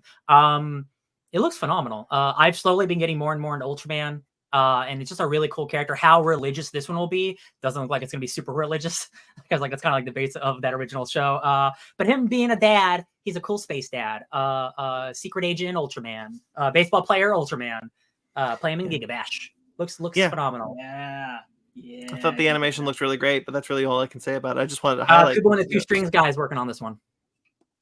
Nice. Didn't know that. That's awesome. Yep. Yu Yu Hakusho then. I have that t-shirt on right now. So real quick, before I'm assuming positive? Yes. This show looks like it was shot like a CW show, because there's a lot of empty warehouse fighting and street fighting with not a lot of people around, and it looks like a low budget show, and not in a bad way. It's just interesting that after talking about the Netflix show, I think that show presents itself a little better than this trailer does in terms of some of the visuals it's giving me. But saying that, I think it looks really great, and I think the characters all look really great. I am so excited about Toguro, one of my favorite villains in media. Koenma, the man baby with the thing in his mouth, like it's all there. It looks like a Netflix show for sure. I wish it looked visually more appealing, honestly. Sure. But I'm really excited for it. The team behind it has worked on a bunch of other really popular Netflix shows, Japanese Netflix shows. So like I have faith in the team, as opposed to it being like an American-made show. When we first heard about it, it was not specified that this was going to be a Japanese-made show. It was so we all thought it was going to be like Cowboy Bebop or One Piece. I certainly have more faith in it knowing now that it is a Japanese produced show, because I think overall when they adapt their anime, it's more of a net positive than when we adapt their anime. Yeah. Rurouni Kenshin, Death Note, I think are great. And here I'm hoping for another great one. I think I agree with Ryan. Visually, it's not as stunning as I kind of wish it would. There's one scene on the river where we see like the lanterns that was pretty cool. Oh yeah. And the spirit bomb looks pretty cool. I'm excited. Spirit gun looks really cool. I'm excited about that. Spirit gun. I do think there's an amount of like budget constraint, because I kind of agree with you, but I think what works to their advantage and what makes me happy about the fact this is a Japanese production, and that I didn't really think about when we were talking about the show, but it is very accurate. It's a Tokyo-based show. Like it's an in Japan-based show. Yeah, that's Yu Yu Hakusho. It takes place in Japan. Spirit detective. And I'm really glad that is going to be part of it, and that does leave them some room to like cut corners on budget a bit. Yeah, but if like it's cut there to make other things more accurate to the show, I'm gonna be happy with it if like the performances land, because like even looking kind of CW, like CW gets it right sometimes. No, absolutely. And this looks like a time where they might have it right. Yeah. Anyway, the character stuff looks really, really great. My only drawback is like, that kind of like Netflix aesthetic of like, this could be brighter, this could be more colorful. It's like that final, because I watched the show a couple times now. The final action scene, it's just in a giant empty warehouse and they're running at each other. And like that really feels like Arrow season, season 2 or 3. And that's not me being negative. It's just like visually, I hope it just be a little more flashy. Not that the show is extremely colorful. It is, it is like a darker show. It's not Sailor Moon. But I'm super pumped for this. The team working on it, besides working on some Netflix stuff, one of the guys is more of like a Netflix live action guy. The other person worked on a bunch of animes like Devilman Crybaby and some other things. So like, I have full faith in the show. If this one turns out bad, I'll actually be surprised that if it's not at least good to serviceable to great. Right. And it's so cool. I wonder if the problem of like it's budget constraints. Like you look at One Piece, which has very big sets, very elaborate locations. And I wonder if the difference there is because this is a Japanese production and One Piece is an American production. I wonder if perhaps the budget just isn't there in a Japanese production as it is because like you kind of would hope that it would have a similar budget if coming from the same studio as Netflix, but perhaps there was some allocation differences because of the different production teams.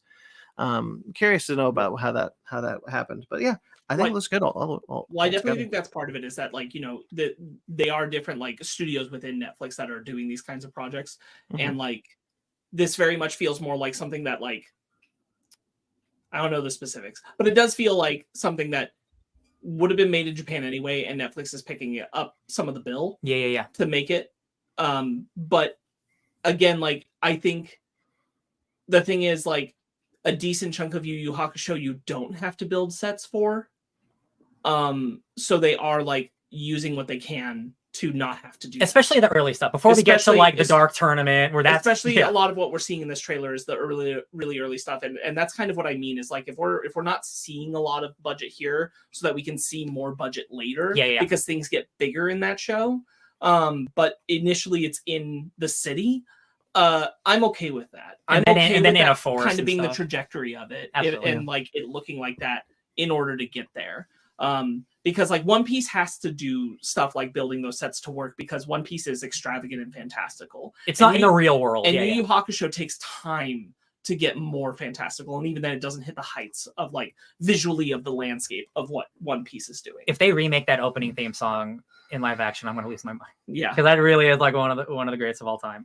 Man, like it's really cool. Like I don't need everything to be adapted, but I just like if you are gonna adapt it, at least like put some thought and love behind it. And like this show looks like they're really trying. Like those characters, like again Toguro and his shitty brother. I'm just like, oh my god, it's so good. I'm so happy. I think that's also something is that like Yu Yu Hakusho is loved, but I wouldn't say like it's not Dragon Ball Z. It's not your like you have that guaranteed fan base. Yeah. That's going to like cause a big hit the way One Piece or even Cowboy Bebop would have, right? Yeah. So you come to this project because you want to make this project. Yes, is my point. And I feel like I feel that, and that has me more excited. That's maybe a little bit of what's missing from the last Airbender teaser. Not to go back too far, is like there's nothing in that teaser that's telling me this is made with passion. I wouldn't go that far personally, but I hear you. There's an amount of that teaser that I think is telling me it's made with faithfulness in mind. Yeah. But passion isn't necessarily the thing I'm feeling from the teaser trailer itself. Sure. Personally, whereas I feel it's a teaser trailer, like, Yeah. and like they're giving you more substance in this Yu Yu Hakusho. Yeah, there's no one talking in that teaser. Yeah. And I'm acknowledging that. I'm saying like the Yu Yu Hakusho trailer is giving you more, but it is making me feel like there's a lot of passion behind this project. Absolutely, I'll agree with that part. Yeah. Sure. Orion in the Dark is another trailer I wanted to talk about because I thought this looked awesome. I honestly probably wouldn't have watched this if it didn't say written by Charlie Kaufman, one of the most ridiculous screenwriters of all time. We'd actually heard a while back. I don't think we talked about it on the podcast, but I remember hearing a while back that Kaufman was working on an animated film script like this. It looks really, really cool. I love Monsters Inc. Yeah. I think this is a totally.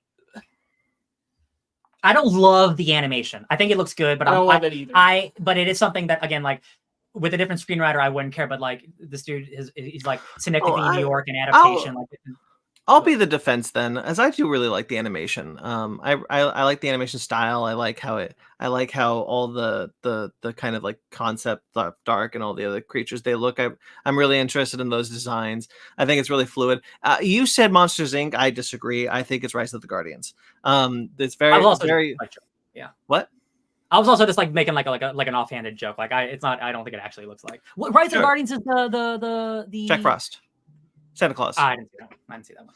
But it's like all the heroes getting together. Yeah. Yeah, it's like Santa Claus, Jack Frost, and Easter Bunny. Like all those. Like I really like that movie. I'm a staunch defender of that film. And I get very much the same vibes from this film, which is probably why I'm really excited about it. I didn't know that this was even coming. I'd never heard of it, and I really like the concept. I really like the way it looks. I really like the voice acting. Mm-hmm. I didn't know Charlie Kaufman was the writer until you said that. And I think that's awesome. I really like him as a writer. And I'm really jazzed about it. I just thought it looked really cool. So something that it looks like something unique in the animated space coming from DreamWorks, which is what I want. I like the creature designs. I think the humans are like, oh, it's like the same kind of generic, weird, like DreamWorks-y kind of character. I'll actually say like what works for me. The human designs are fine with me, and I like the character modeling in general. It's the environments that I'm not crazy about. Sure. Personally, for like the animation stuff, where I'm like, I just don't think the environments are as engaging as I wish they were. I wish they were doing something a little more on the scale of. They're not the same studio, but Over the Moon environment wise, sure. Or Over the Moon's a good movie. Or shit, it was right there. It's gone. Maybe it'll come back. But that's the main part that I'm like, I just feel like Mitchell's versus the Machines. That was it. I feel like the environment specifically, I kind of wish were popping a little more. I think the character modeling is very good because I really like the design for Dark. Yeah. And I think that the human stuff works totally well, like next to him. It is the environment stuff that I think isn't as eye-catching as it could be for the concept of the story. And there might be stuff in there. There might be fading. There might be stuff, yeah, that could definitely pop off in the big movie. But like right now, it's not in this trailer the way that I wish it would. Yeah. But I still think it's like it seems like a fun movie and something different in a way that is just going to be nice to have. Yeah, I agree. Rebel Moon. We haven't got a chance to talk about Rebel Moon. This is the second trailer. I'm in. I'm totally in. Locked in. No, just like it looks like, it looks like a cool action movie, and like I don't want Zack Snyder's style on my DC superheroes, but when it's his own universe and he gets like, I'm just gonna make my own Star Wars, like I have no reason to just like off-fashionedly hate it. Like I don't know why it's taken so long for people to just do their own version of lightsabers. I think it's cool. I'm Star Wars is inspired by Akira Kurosawa and so many other things. So like, I'm cool with this as being like, yo, a bunch of rebels, a bunch of farmers need people to fight the oppressors. Like that's a tried and true idea. The entire cast is so stacked, one of the most stacked casts ever. I will watch Sophia Boutella in basically anything. That's true. So I think it looks like a fun time. It's not going to change the world. Not every movie needs to. I was shocked to find out it's in the same universe as Army of the Dead. Which Yeah, is a funny thing that he said. That's cool. Um, I hope Dave Bautista's like zombie corpse shows up or something. I just thought that was funny. I'm really excited about this. I think it looks really cool. This is the kind of thing that I want Zack Snyder to do. I don't really want to see any more of the Army of the Dead universe. Be honest, I'm not. I don't. I gotta know about the robots. Oh, so the prequel movie Army of Thieves, which stars the blonde guy who also directed it. Apparently, that's a banger. That's like an actual really good like heist movie in a zombie. It's the movie Army of the Dead should have been. And I've only seen like only more positive things. And like, forget the actual movie. The prequel is the one you need to watch. Will I watch it? Probably not. But probably not. I just want to give it kudos. But like something like this, something like I think Snyder works really well with visuals and really like big bombastic kind of things. I think that's the kind of filmmaker he is, and it really looks like he's leaning into his strengths with this film, which is what I want to see from him in general as a filmmaker. So like, yeah, I'm so in on this. I think it's very funny that he, the kind of cyclical nature of doing a Star Wars inspired story and you're just doing an Akira Kurosawa inspired story, the Seven Samurai story. In sci-fi again, and I think that's very funny metatextually. But yeah, this looks really cool. Got a great cast. I love everyone in the spider cast. monster lady who looks like from a saga. Like I'm all like, and people are writing griffins. Like it's merging science fiction and fantasy, just like Star Wars does. I'm like, it just looks like a cool idea. It's cool. Yeah, this is exactly what the kind of film I was hoping it would be. This is exactly the kind of film I was hoping he would make.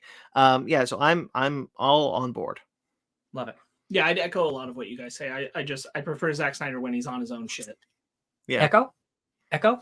Outside of like the only time I've enjoyed him doing IP was the Owl movie. So the Guardians of the yeah. But outside of that, like when he's able to just, because he is a good visual filmmaker, and like even though I think there's a lot of story problems with Sucker Punch, visually I think that movie's a blast to look at. Yo, before I saw that movie, like I was still like a young teenager and I was like, okay, so there's samurai and there's dragons and there's hot ladies with swords. Like this is going to be the greatest movie ever made. And then it's awful. It's awful. But like, yo, man, that movie looks sick. Mute it. The coolest screensaver you've ever seen. Yeah, really. Like, I mean, like visually when he can do visual language stuff, and I think he's recognized some failings from Sucker Punch in a narrative way. Yes. So like if Rebel Moon can be more of like the best of what he can do when he wants to visually tell a story, which it seems like it can be, then I'm all here for it. Love it. Yeah. What if season 2? There's potential here. I don't want to get my hopes up. Yeah. I'm interested. That Gamora story seems to not be about what we thought it was. The one where she's basically taken Thanos' role. I thought it was going to be a story following her, the one that got saved over from previous season. Yeah. It's actually a story following Nebula. That she is, and that automatically has me a little more intrigued about it. And then aside from that, like my one ding on this is that I really want us to stop centering Captain Carter just because they clearly don't know how to write her as a cool character. So now I'm just kind of getting tired of it. And like this is going to be like, they're obviously going to be like individual stories, but like there is more of a narrative like tying together in this season. I just think it sucks that they put her in the shot next to him at the end. She's like the focal, like get out of here. She's like the focal multiverse Avenger now, and like they're like, I wish I liked that character more. It should be Strange Supreme, who is also in this trailer. Yes, yeah, I'd rather, honestly, because he's at least like he's got the best story from season 1. So like I love Haley Atwell, I really do. Yeah, I wish that they were writing her a cool character, but I'm not convinced because it's the same team from last time. That's the thing that's got me stressed. It's the same writing team from last time, and they fumbled the ball there. I don't know how we're gonna do better. I really hope that new hero native indigenous character story is good. I really do. Yeah, there's a lot. There was a lot of consultants on that story, which gives me hope. So I'm really hoping that they land that one for sure. I think the rest of it is like there's really cool ideas here. I hope at least like we get some like if we can have just some more fun, honestly, with it. That Death Race, the Death Race Mario Kart one looks awesome. Yeah, awesome. If we can have more like I didn't like the idea when they said like we're doing the Happy Hogan Christmas story, and now that like all it took was him getting on the phone with Kat Dennings. Die Hard. Like, I don't know. I guess I'm gonna kind of have fun here. Yeah. I'm kind of into it if you can do it right. I just want more of like at the lowest level, the Thor party Thor episode. Like at the lowest Yeah. level, if we can just have a good goddamn time with the actors I just want- and characters. Yeah, I just want them to be more imaginative with their what if idea instead of just keeping so close to what if this person was just this person. Like we got like the 80s and 90s Avengers and this fighting Odin or whatever. Like that's an original cool idea. So it's those are two different stories. So okay. Odin is fighting that I'm excited about. It's Odin. What if Odin went after the Mandarin? Back in the day. Sorry. Yeah, they cut it together weird. Okay. Which is going to be cool. And then it's King. This is a cool story. I am excited about this one. It's Hank Pym, King T'Chaka, the Winter Soldier, Marvel going after a young Peter Quill who's Annette Bening? Yeah. Yeah. Who's got they're Ego going powers. after Peter Quill because he's got ego powers going on Earth. And Goliath. And Goliath. Oh yeah. Larry Burns. Larry Fish. I'm there's a lot of potential here because there's the one where there's the one from last season that was moved into this season because they didn't finish it in time, which was the what if Iron Man went to Sakaar and not Hulk, which I always kind of wanted to see, and I'm glad we're gonna get to see that here. There's it looks visually. There's a lot of interesting like fight sequences in this trailer that I'm really excited about. Like one of I want to see what they're going to do with the animation medium. I'm glad we're going to see Strange Supreme again. There's a lot of stuff in this trailer that makes me think there's potential here. There's some really interesting what ifs that you seem to be doing here that I'm really jazzed about, and I really hope you pull it off. I was ready because I don't like that first season. I was ready to kind of write this trailer off, but they gave me enough where I'm like, okay, maybe you guys learned your lessons. But again, they made these back to back pretty quickly, and it's the same team. So I have more faith than I did originally, but I'm still a little worried. Especially the one real quick, this Sparks, especially the one it's not Odin against the Mandarin, it's Odin against the Mandarin and Hela, which is really cool to me. I want to see that. I think that'd be fun. Yeah, I agree. I think there's a lot of fun there. I think at best we're gonna get more party Thor level good, and maybe one or two more actually like the Doctor Strange episode from last season level great. I have a feeling I think her name's Kokori, the Native American new hero. I think that one, just because they seem to put a lot of effort into that one, that one at least will be a banger. So I have a feeling that at least our overall majority of good episodes will be higher in this season, which is if I were a betting man, I would put money on the worst episode of the season being Captain Carter versus the Hydra Stomper, which we know is coming. So that's just a continuation. Okay. Yeah. So if that's the worst one you're gonna give me, then I hope the rest are better. Yeah. And then whatever is gonna be the follow up of the Guardians of the Multiverse idea, which we see is being brought together. Guardians of the Super. I'm yeah, okay. I suppose I am more interested in you just popping off on these individual stories though. Same. We kind of voiced this when we talked season 1. I think we went to the Guardians of the Multiverse idea way too quickly. Absolutely. Because I'd rather that we just got more of the watcher just kind of watching how things are unfolding. I hope there's some fun surprises. Again, I really hope there's just one episode that really feels no, I don't want to watch this ever again. And that the rest can kind of rise above. Yeah. Fool me once, shame on you. Fool me twice. I won't watch that third season. Now that's all I've got. That's all I wanted to bring. But Sparks, did you want to talk about Percy Jackson? Yeah, only for a little bit. I don't need to go off on it too hard. I'll just tell you guys that they're very faithfully recreating what he has written and what I visualize as kind of in the same vein of when we're doing the Last Airbender stuff. That first Percy Jackson film did a pretty good job, I think, of capturing the idea of this. This is far more in depth and faithful of recreating the creatures, recreating the locales. This is truly trying to hit those notes right, and it makes it seem and I think obviously it's helped by the fact that it's a show. The camp seems more alive and spread out and diverse. Camp Half-Blood. Because it needs to be. And I do have a lot more faith in it. Lance Reddick. Because I'm excited for him. I think that just like Last Airbender, I am nervous about the longevity of this because everything got pushed back due to strikes. Strikes are probably going to happen again. These kids get older. Mhm. I still also feel like I would have preferred an animated Riordan universe because I just think there's more potential to do everything he's doing with those books because Percy Jackson's story goes far beyond the initial 5 books. Mhm. And that world is expansive and big and wonderful. And that still can happen one day. But this looks cool. I think that they've got a good cast. They clearly have there is passion. I'll say that. There's a lot of passion that I think is accurately placed on Percy Jackson. I'll tell you one thing that made me really happy. His dyslexia is an important part of who he is. Mm-hmm. And the fact that that was featured prominently in the trailer made me really, really pleased. He's reading and things are going crazy. Absolutely. Yeah. Okay. We're going long. I got one more real quick because I'm not going to leave a woman out of this podcast. We're going to talk about Echo for a minute.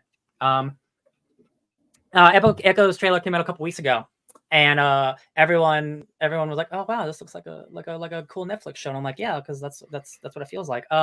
It's a Kingpin and Echo focused show. It stars a Native American woman who actually is deaf, and that is incredible. I have to give so much credence to that because like representation is really important, and especially like when like Fantastic Four casting going around and everyone's talking about Doctor Doom just being played by a white guy, and like the Romani people are people who are not represented in media whatsoever. So having a character like Doctor Doom, who is not just a villain, but one of the most important comic book characters of all time, representation is important. So I want to give Echo its credence because this looks like a really incredible, hardcore, rated R, violent show about what happens when bad people try to become better. And it's all about Echo and the things that happened in Hawkeye are going to lead into this. It's Vincent D'Onofrio is like the co-lead of this show. Yes. Daredevil shows up in it. I know people weren't hot on Echo in Hawkeye. That's not the actor's fault. That is the writing's fault. Not to do with that. I don't even think it's necessarily that. As we talked about when we talked about the show just has to pivot away from her. Yeah. And like she's just not given enough time for her story in the show. Yeah, no, I agree with that. I'm so glad she's getting a show. And like I was worried the show was just gonna get canceled, but the buzz on it is really hot. And like the creator did say some really weird things about, oh, her powers are lame. She has Taskmaster's powers, so we didn't give that to her. And I'm like, that is really lame that you said that. She has incredible power set in the comics when she's not being the Phoenix.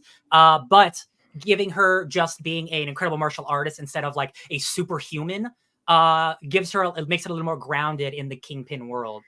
So like I'm just really excited to watch a Disney Plus street level ground show starring a well-represented character that is really cool in the comics. So I'm really excited about Marvel's first spotlight show, Echo. Not to take away from her, but I also am excited that Vincent D'Onofrio will that we get so much more of him being a character properly in this. Absolutely. But also that it feels like that relationship is really going to be fleshed out. And like he's an important part of the give and take of like the main thing being like when you get to the end of Hawkeye, shooting him doesn't feel as earned. I know, yeah, I agree. And like I feel like they are trying to pay off the dividends of that on the backside. Absolutely. And like I'm glad that they're really going for that and saying like it is important the influence he has on her and what that means, this pseudo father figure that he becomes to her. Absolutely. Yeah. And I think that will be a rewarding and personal show. And I'm excited for that. There's so like to focus on violence is like a weird thing, but considering we're talking about like Disney Plus, like we see just people getting their neck snaps and shot in the head and Kingpin is beating someone to death in an alleyway. And I'm like, if you told me this was like a lost Netflix show that I never watched, I'd believe you. I think it looks visually really appealing. The action looks great. There's a scene near the end of the trailer where when she's fighting, all the sound is like really muffled because she's deaf, so she can't hear it. And that's just a really cool a choice to make as a creator. So yeah. I'm just like, I have so much faith in this show, and it's only it's going to be all dropped at once. So either people will watch it and forget it, or people will watch it and scream to the heavens. But I didn't want it to be forgotten because it's a character nobody knows. Right. Thank you for my Echo talk. It's interesting because like this came out during the strike, so we didn't get a chance to talk about it in the last show, which is when we would have. But the first time we talked about the show was because we found out it was being dropped all at once, which not the first time Netflix it was the first time Disney has really done that. So it felt really Yeah. slimy. They canceled an episode, so it only became 5 episodes instead of 6. So and there was a lot of talk about how the production of this was really troubled. Why it's probably didn't come together. So it's really nice that the trailer does come out and people are saying like, oh, this looks different and this looks different and exactly what I wanted it to be. Hopefully it pays off, and hopefully it does end up being good, because it's kind of a great like comeback story if it is, like, coming back from like the production woes, the supposed production woes, and to be a good show and be like, yes, that's great, I want that. And Yes. like all the Disney Plus shows that we talked about, like they have to be 6 episodes. What if they tried to make it 6 and it didn't work, so they just made it 5 and they made it a better show for it? Like I'm so excited for this, and it ends up being bad. I'm like, oh, that's a bummer. But like, I think going in, like I have no reason to think it's going to be bad right now. I also kind of hope that it's setting a tone for like, maybe there is room for limited series 3-episode stories. Maybe it's just a little too long to be one of the specials. Yeah. Although I think that there should be more of the specials, like special presentations like Werewolf by Night. Yeah. But like, maybe it does set a precedent for Marvel like, Spotlight. for like, okay, I was going to talk about it in a second, but like that there can be like more leniency on like, it's a little too long for, it doesn't work for a movie, it doesn't work for a special presentation, but it shouldn't be like necessarily relegated to a 6-episode television series. What feels right? And like, when is it a right time to, maybe it will be like, no, it's good that they drop it all at once, and that feels good because you get like all this like character story at once. Maybe that is going to be a right call instead of trying to do something week to week. Like Loki works week to week. Maybe not everything works week to week for some of the things that they're going to do in the amount of time that they're going to do it. Okay, all that being said, Marvel Spotlight, which they announced as part of this, I think this is a mistake, but I'm interested in how you guys feel about it. No, I agree, because like the second they said, oh, it's we're going to spotlight our own thing, but like, yeah, but it's tied to one of your Marvel Disney Plus shows called Hawkeye. So like I think just the impetus of it in general, which it because it's not, I was all for something that like labels the things that are hard R. I'm more okay with that. Marvel Knights, just make it Marvel Knights again. Right. Like you want to label the things that are hard R to separate them.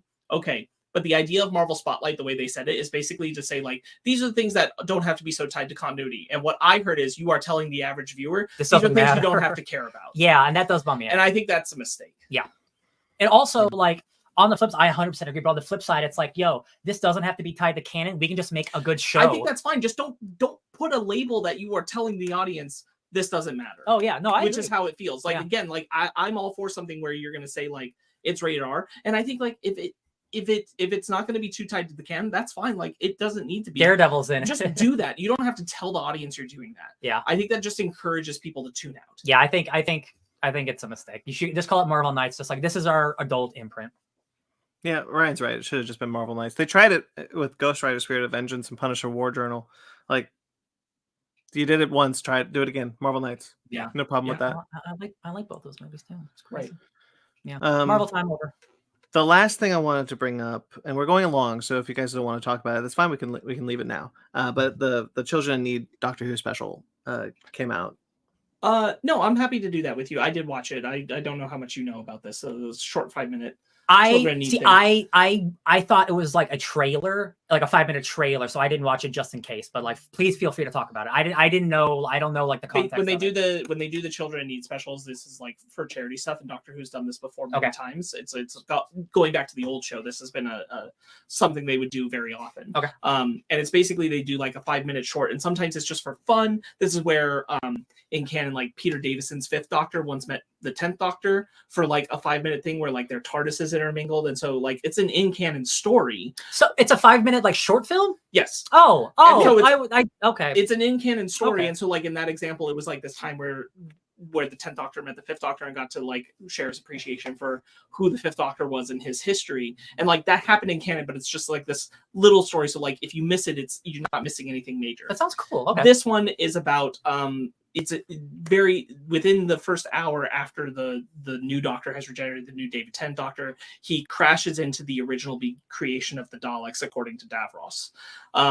Brandon, go ahead and say what you want to say about this first. Yeah, so it's a little short, where we see the actor who currently plays Davros, not in Davros makeup, so he's just a person. He's just a. It's Oh, I was gonna say he's before- not in his. It's before he he's- becomes that. Okay. Yeah, so it's before he becomes that, and he's just created the Daleks, and he's like and there's the Dalek has this like giant like claw arm on it. And Instead of the Children in Need plunger. is primarily a comedy. So what happens is the 14th Doctor's TARDIS crashes into here and breaks the arm off, which is the origin of why the Daleks have a plunger arm. He has to come up with something because he has to come up with something to put there, and he brings out the little plunger. Yeah. Oh, I'm And it's sorry. a I'm kid- so sorry. I think I broke this multi-claw adaptable. Oh, that's a Dalek. That's cute. Okay, I'll watch. Yeah. I'll And watch then this he's like- after. Okay. And he says, "Oh, that's a Dalek," and the guy's like, "Dalek." There's an assistant to Davros. He And he's like, created it. "That's a great name." And he's like, "Oh no, is this the actual first? Oh God, That's- I can't be here." And he's like, "I gotta go." He created his worst enemy, basically. That's really he cute. created the name and Yeah. part of the design. That's really cute. And he's like, "Oh God, I'm stepping on time stream shit. I gotta get out of here." It's fun.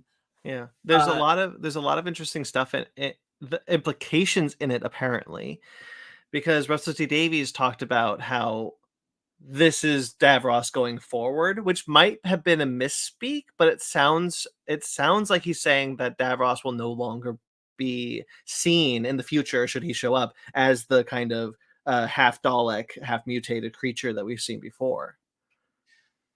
He hates being in that So- chair for 12 hours Well, getting so makeup. the whole thing is that Davies basically said that the reason why they made this decision is because he feels like it's insensitive to disabled people to project a idea of a person who has been badly scarred or a person who's in a wheelchair lower half a Dalek in this context as bad. And that it's feeding into the trope of like bad guys who appear disabled equals bad. Yeah, and yeah, that yeah. whole thing. I mean, I get that. Yeah.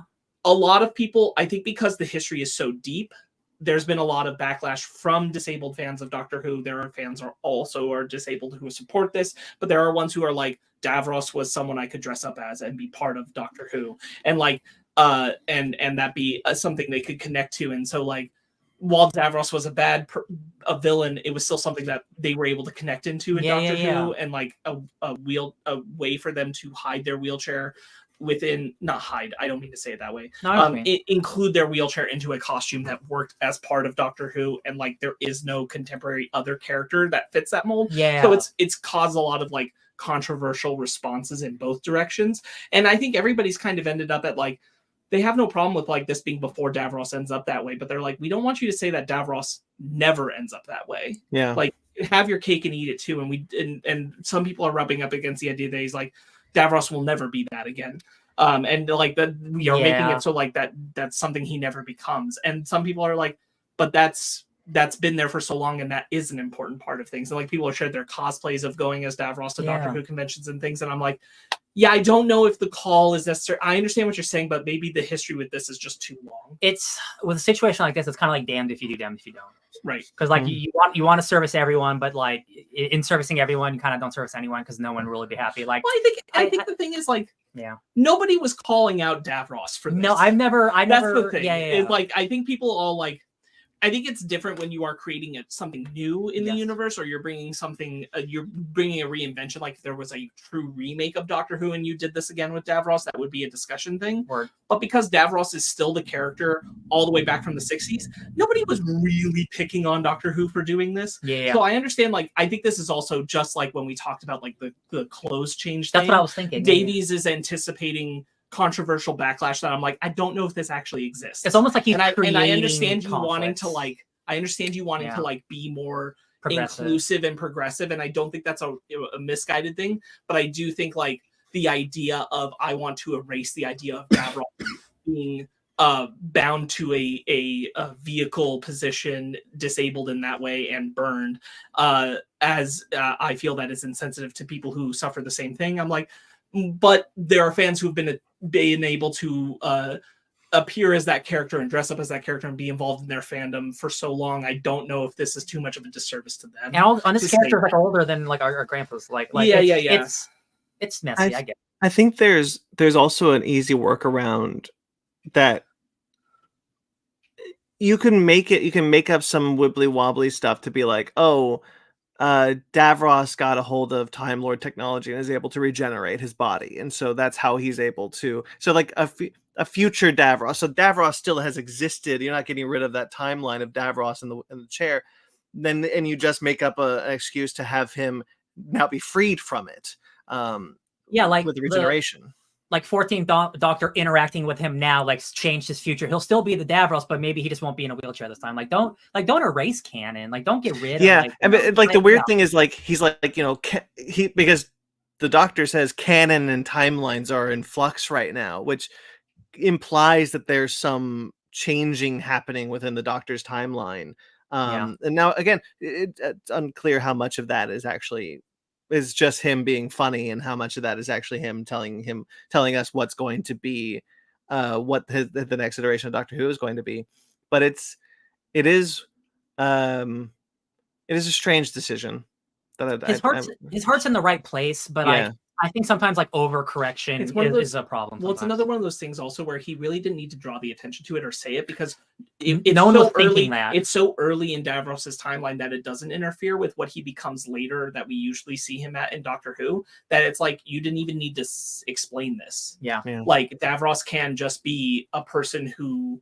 This is before he got burned and scarred and before he was half Dalek. Yeah. Like it can just be before that. There was nothing interfering with that concept. Drawing attention to it made it more of a problem than it actually was. Right. Kind of. Yeah.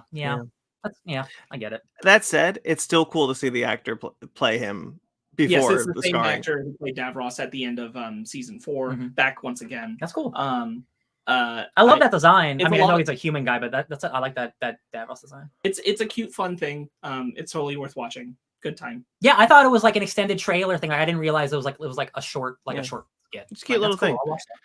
There's a couple of other things that I want to bring up in relation to this, which is there's a pretty prominent rumor going around that Davies is interested in making a Doctor Who spinoff starring Paul McGann as the Eighth Doctor.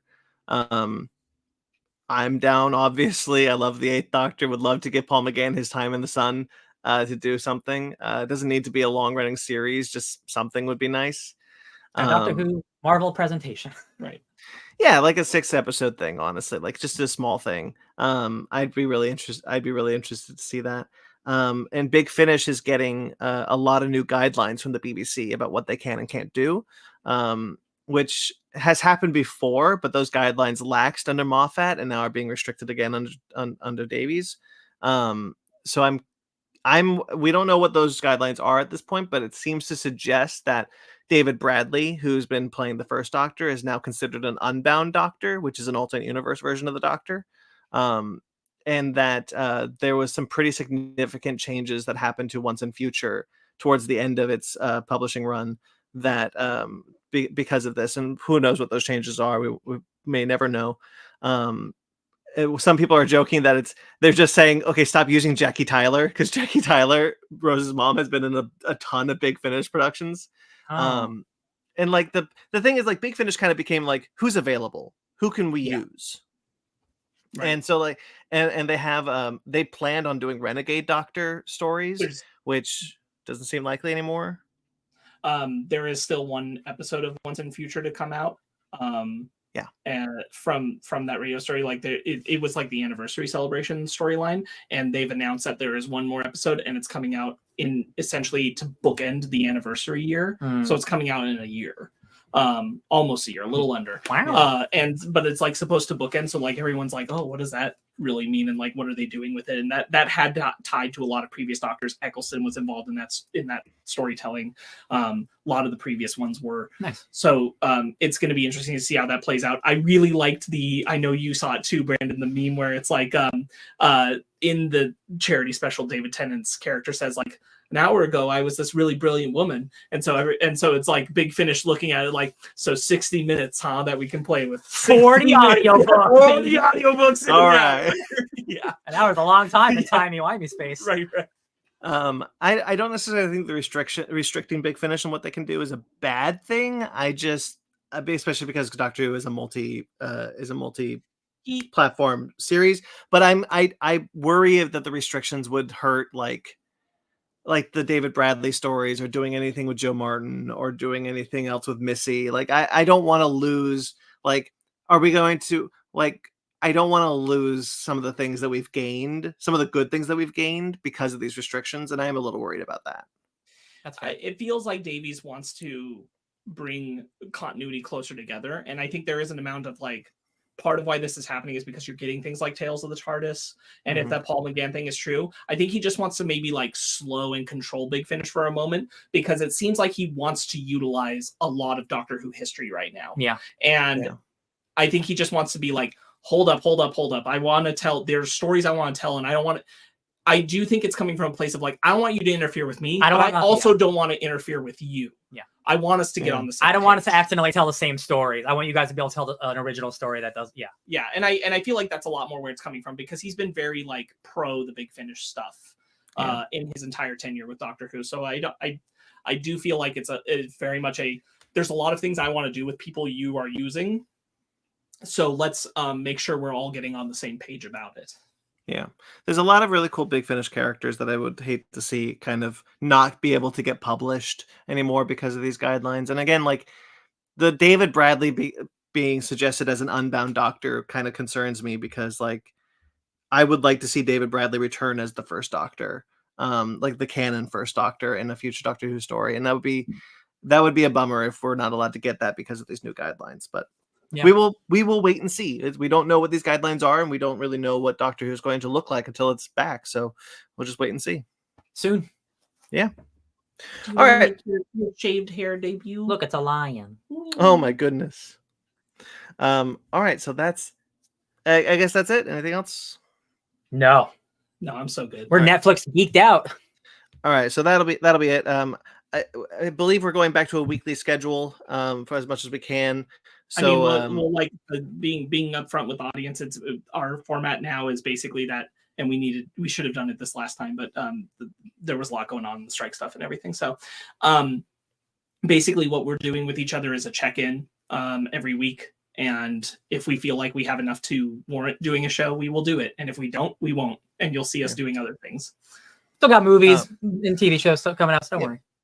But what I was trying to get at is because of that, now that the strikes are over, we won't need to pack in 2 weeks worth of stuff, which is what we basically did, because we had so much we wanted to finally talk about because the strikes were over. We were excited. So look forward to probably shorter shows in the future. Stay tuned for more of that and whatnot. But of course, there's plenty of things you can check out now that the strikes are over and that you could have checked out otherwise. Make sure to go to fakenerdpodcast.com to check out all the shows that are being released post strike, that you can find all the links and everything to figure out where you can subscribe and listen to them. But of course, you can check out my latest episode of Conversation, Al Larson from the Movies That Made Us podcast. That's out there. Of course, Secret Invasion, Strange New Worlds. Those are Fake Nerds Watch that are coming out. All these are in the description below. Daredevil, PlayStation 2, and Mortal Kombat 11 Aftermath. Basement Arcades. Basement Arcade Pause Menu has The Legend of Zelda Tears of the Kingdom review. And Victor Book Club has the Miles Morales, The Ultimate Spider-Man Volume 1 revival book. All those are in the description below, and you can check out those and stay tuned for many more episodes from those series, as well as the series I have not mentioned. You can check out our Patreon and TeePublic if you'd like to support us financially. We greatly appreciate that. That'd be awesome. Which are linked below, as well as on our website at fakenerdpodcast.com. Once again, thank you to everyone who listens. We greatly appreciate your support, and thank you to everyone who watches the live show and the rewind. We greatly appreciate that as well. Thank you to Jeremy Vellucci for our musical themes that you heard here tonight, today, as well as being co-host of The Real Score. Which is returning now that the strikes are over. You can find him at Jeremy Vellucci _ The Wreck of Time. You can find his podcast, Suburban Proctologist, at Suburban Proctologist Official, or Instagram at Subproc Podcast. Please subscribe to that as well on iTunes. Thank you to Mike Matola, wonderful collaborator, friend of ours, who did a couple of our logos and collaborated with us on many things. We love him. You can find him on Instagram and TikTok and Threads at Mike Matola. You can find us on Twitter, Instagram, and Facebook, all at Fake Nerd Podcast, fakenerdguys@gmail.com. I'm at BT McClure on Instagram and Twitter. You can also find my writings for atomicgeekdom.com. Sparks, where can people find you? You can find me just loving this little lion at Sparks Witty on Instagram and Twitter, SPARKZ Witty. I'm holding a cat for the audio listeners. Meow. Ryan? You can find me just Trying to consume as much Spider-Man content as I possibly can that my brain will allow at DJ Tony Snark all over the internet. Did you guys know that Ryan Eliopoulos is Spider-Man? Oh my god! Don't know what I Well, do we've never after- seen him in the after. same room at the same time. I can't pay my bills. You don't know where I am half the time. I'm Spider-Man, baby. I'm just saying, I've never seen Ryan and Val Kilmer in the same place at the same time. I am Iceman. And once again, you can find Ben at BenMagna27 on Instagram and Twitter and Threads. All right, guys. Until next time we see you. Sorry, rate and review wherever you get us. We greatly appreciate it. Like this video, subscribe to this channel, rate and review on your podcatcher of choice is what I should say. Anyway, until next time we see us, guys. Stay fake nerds.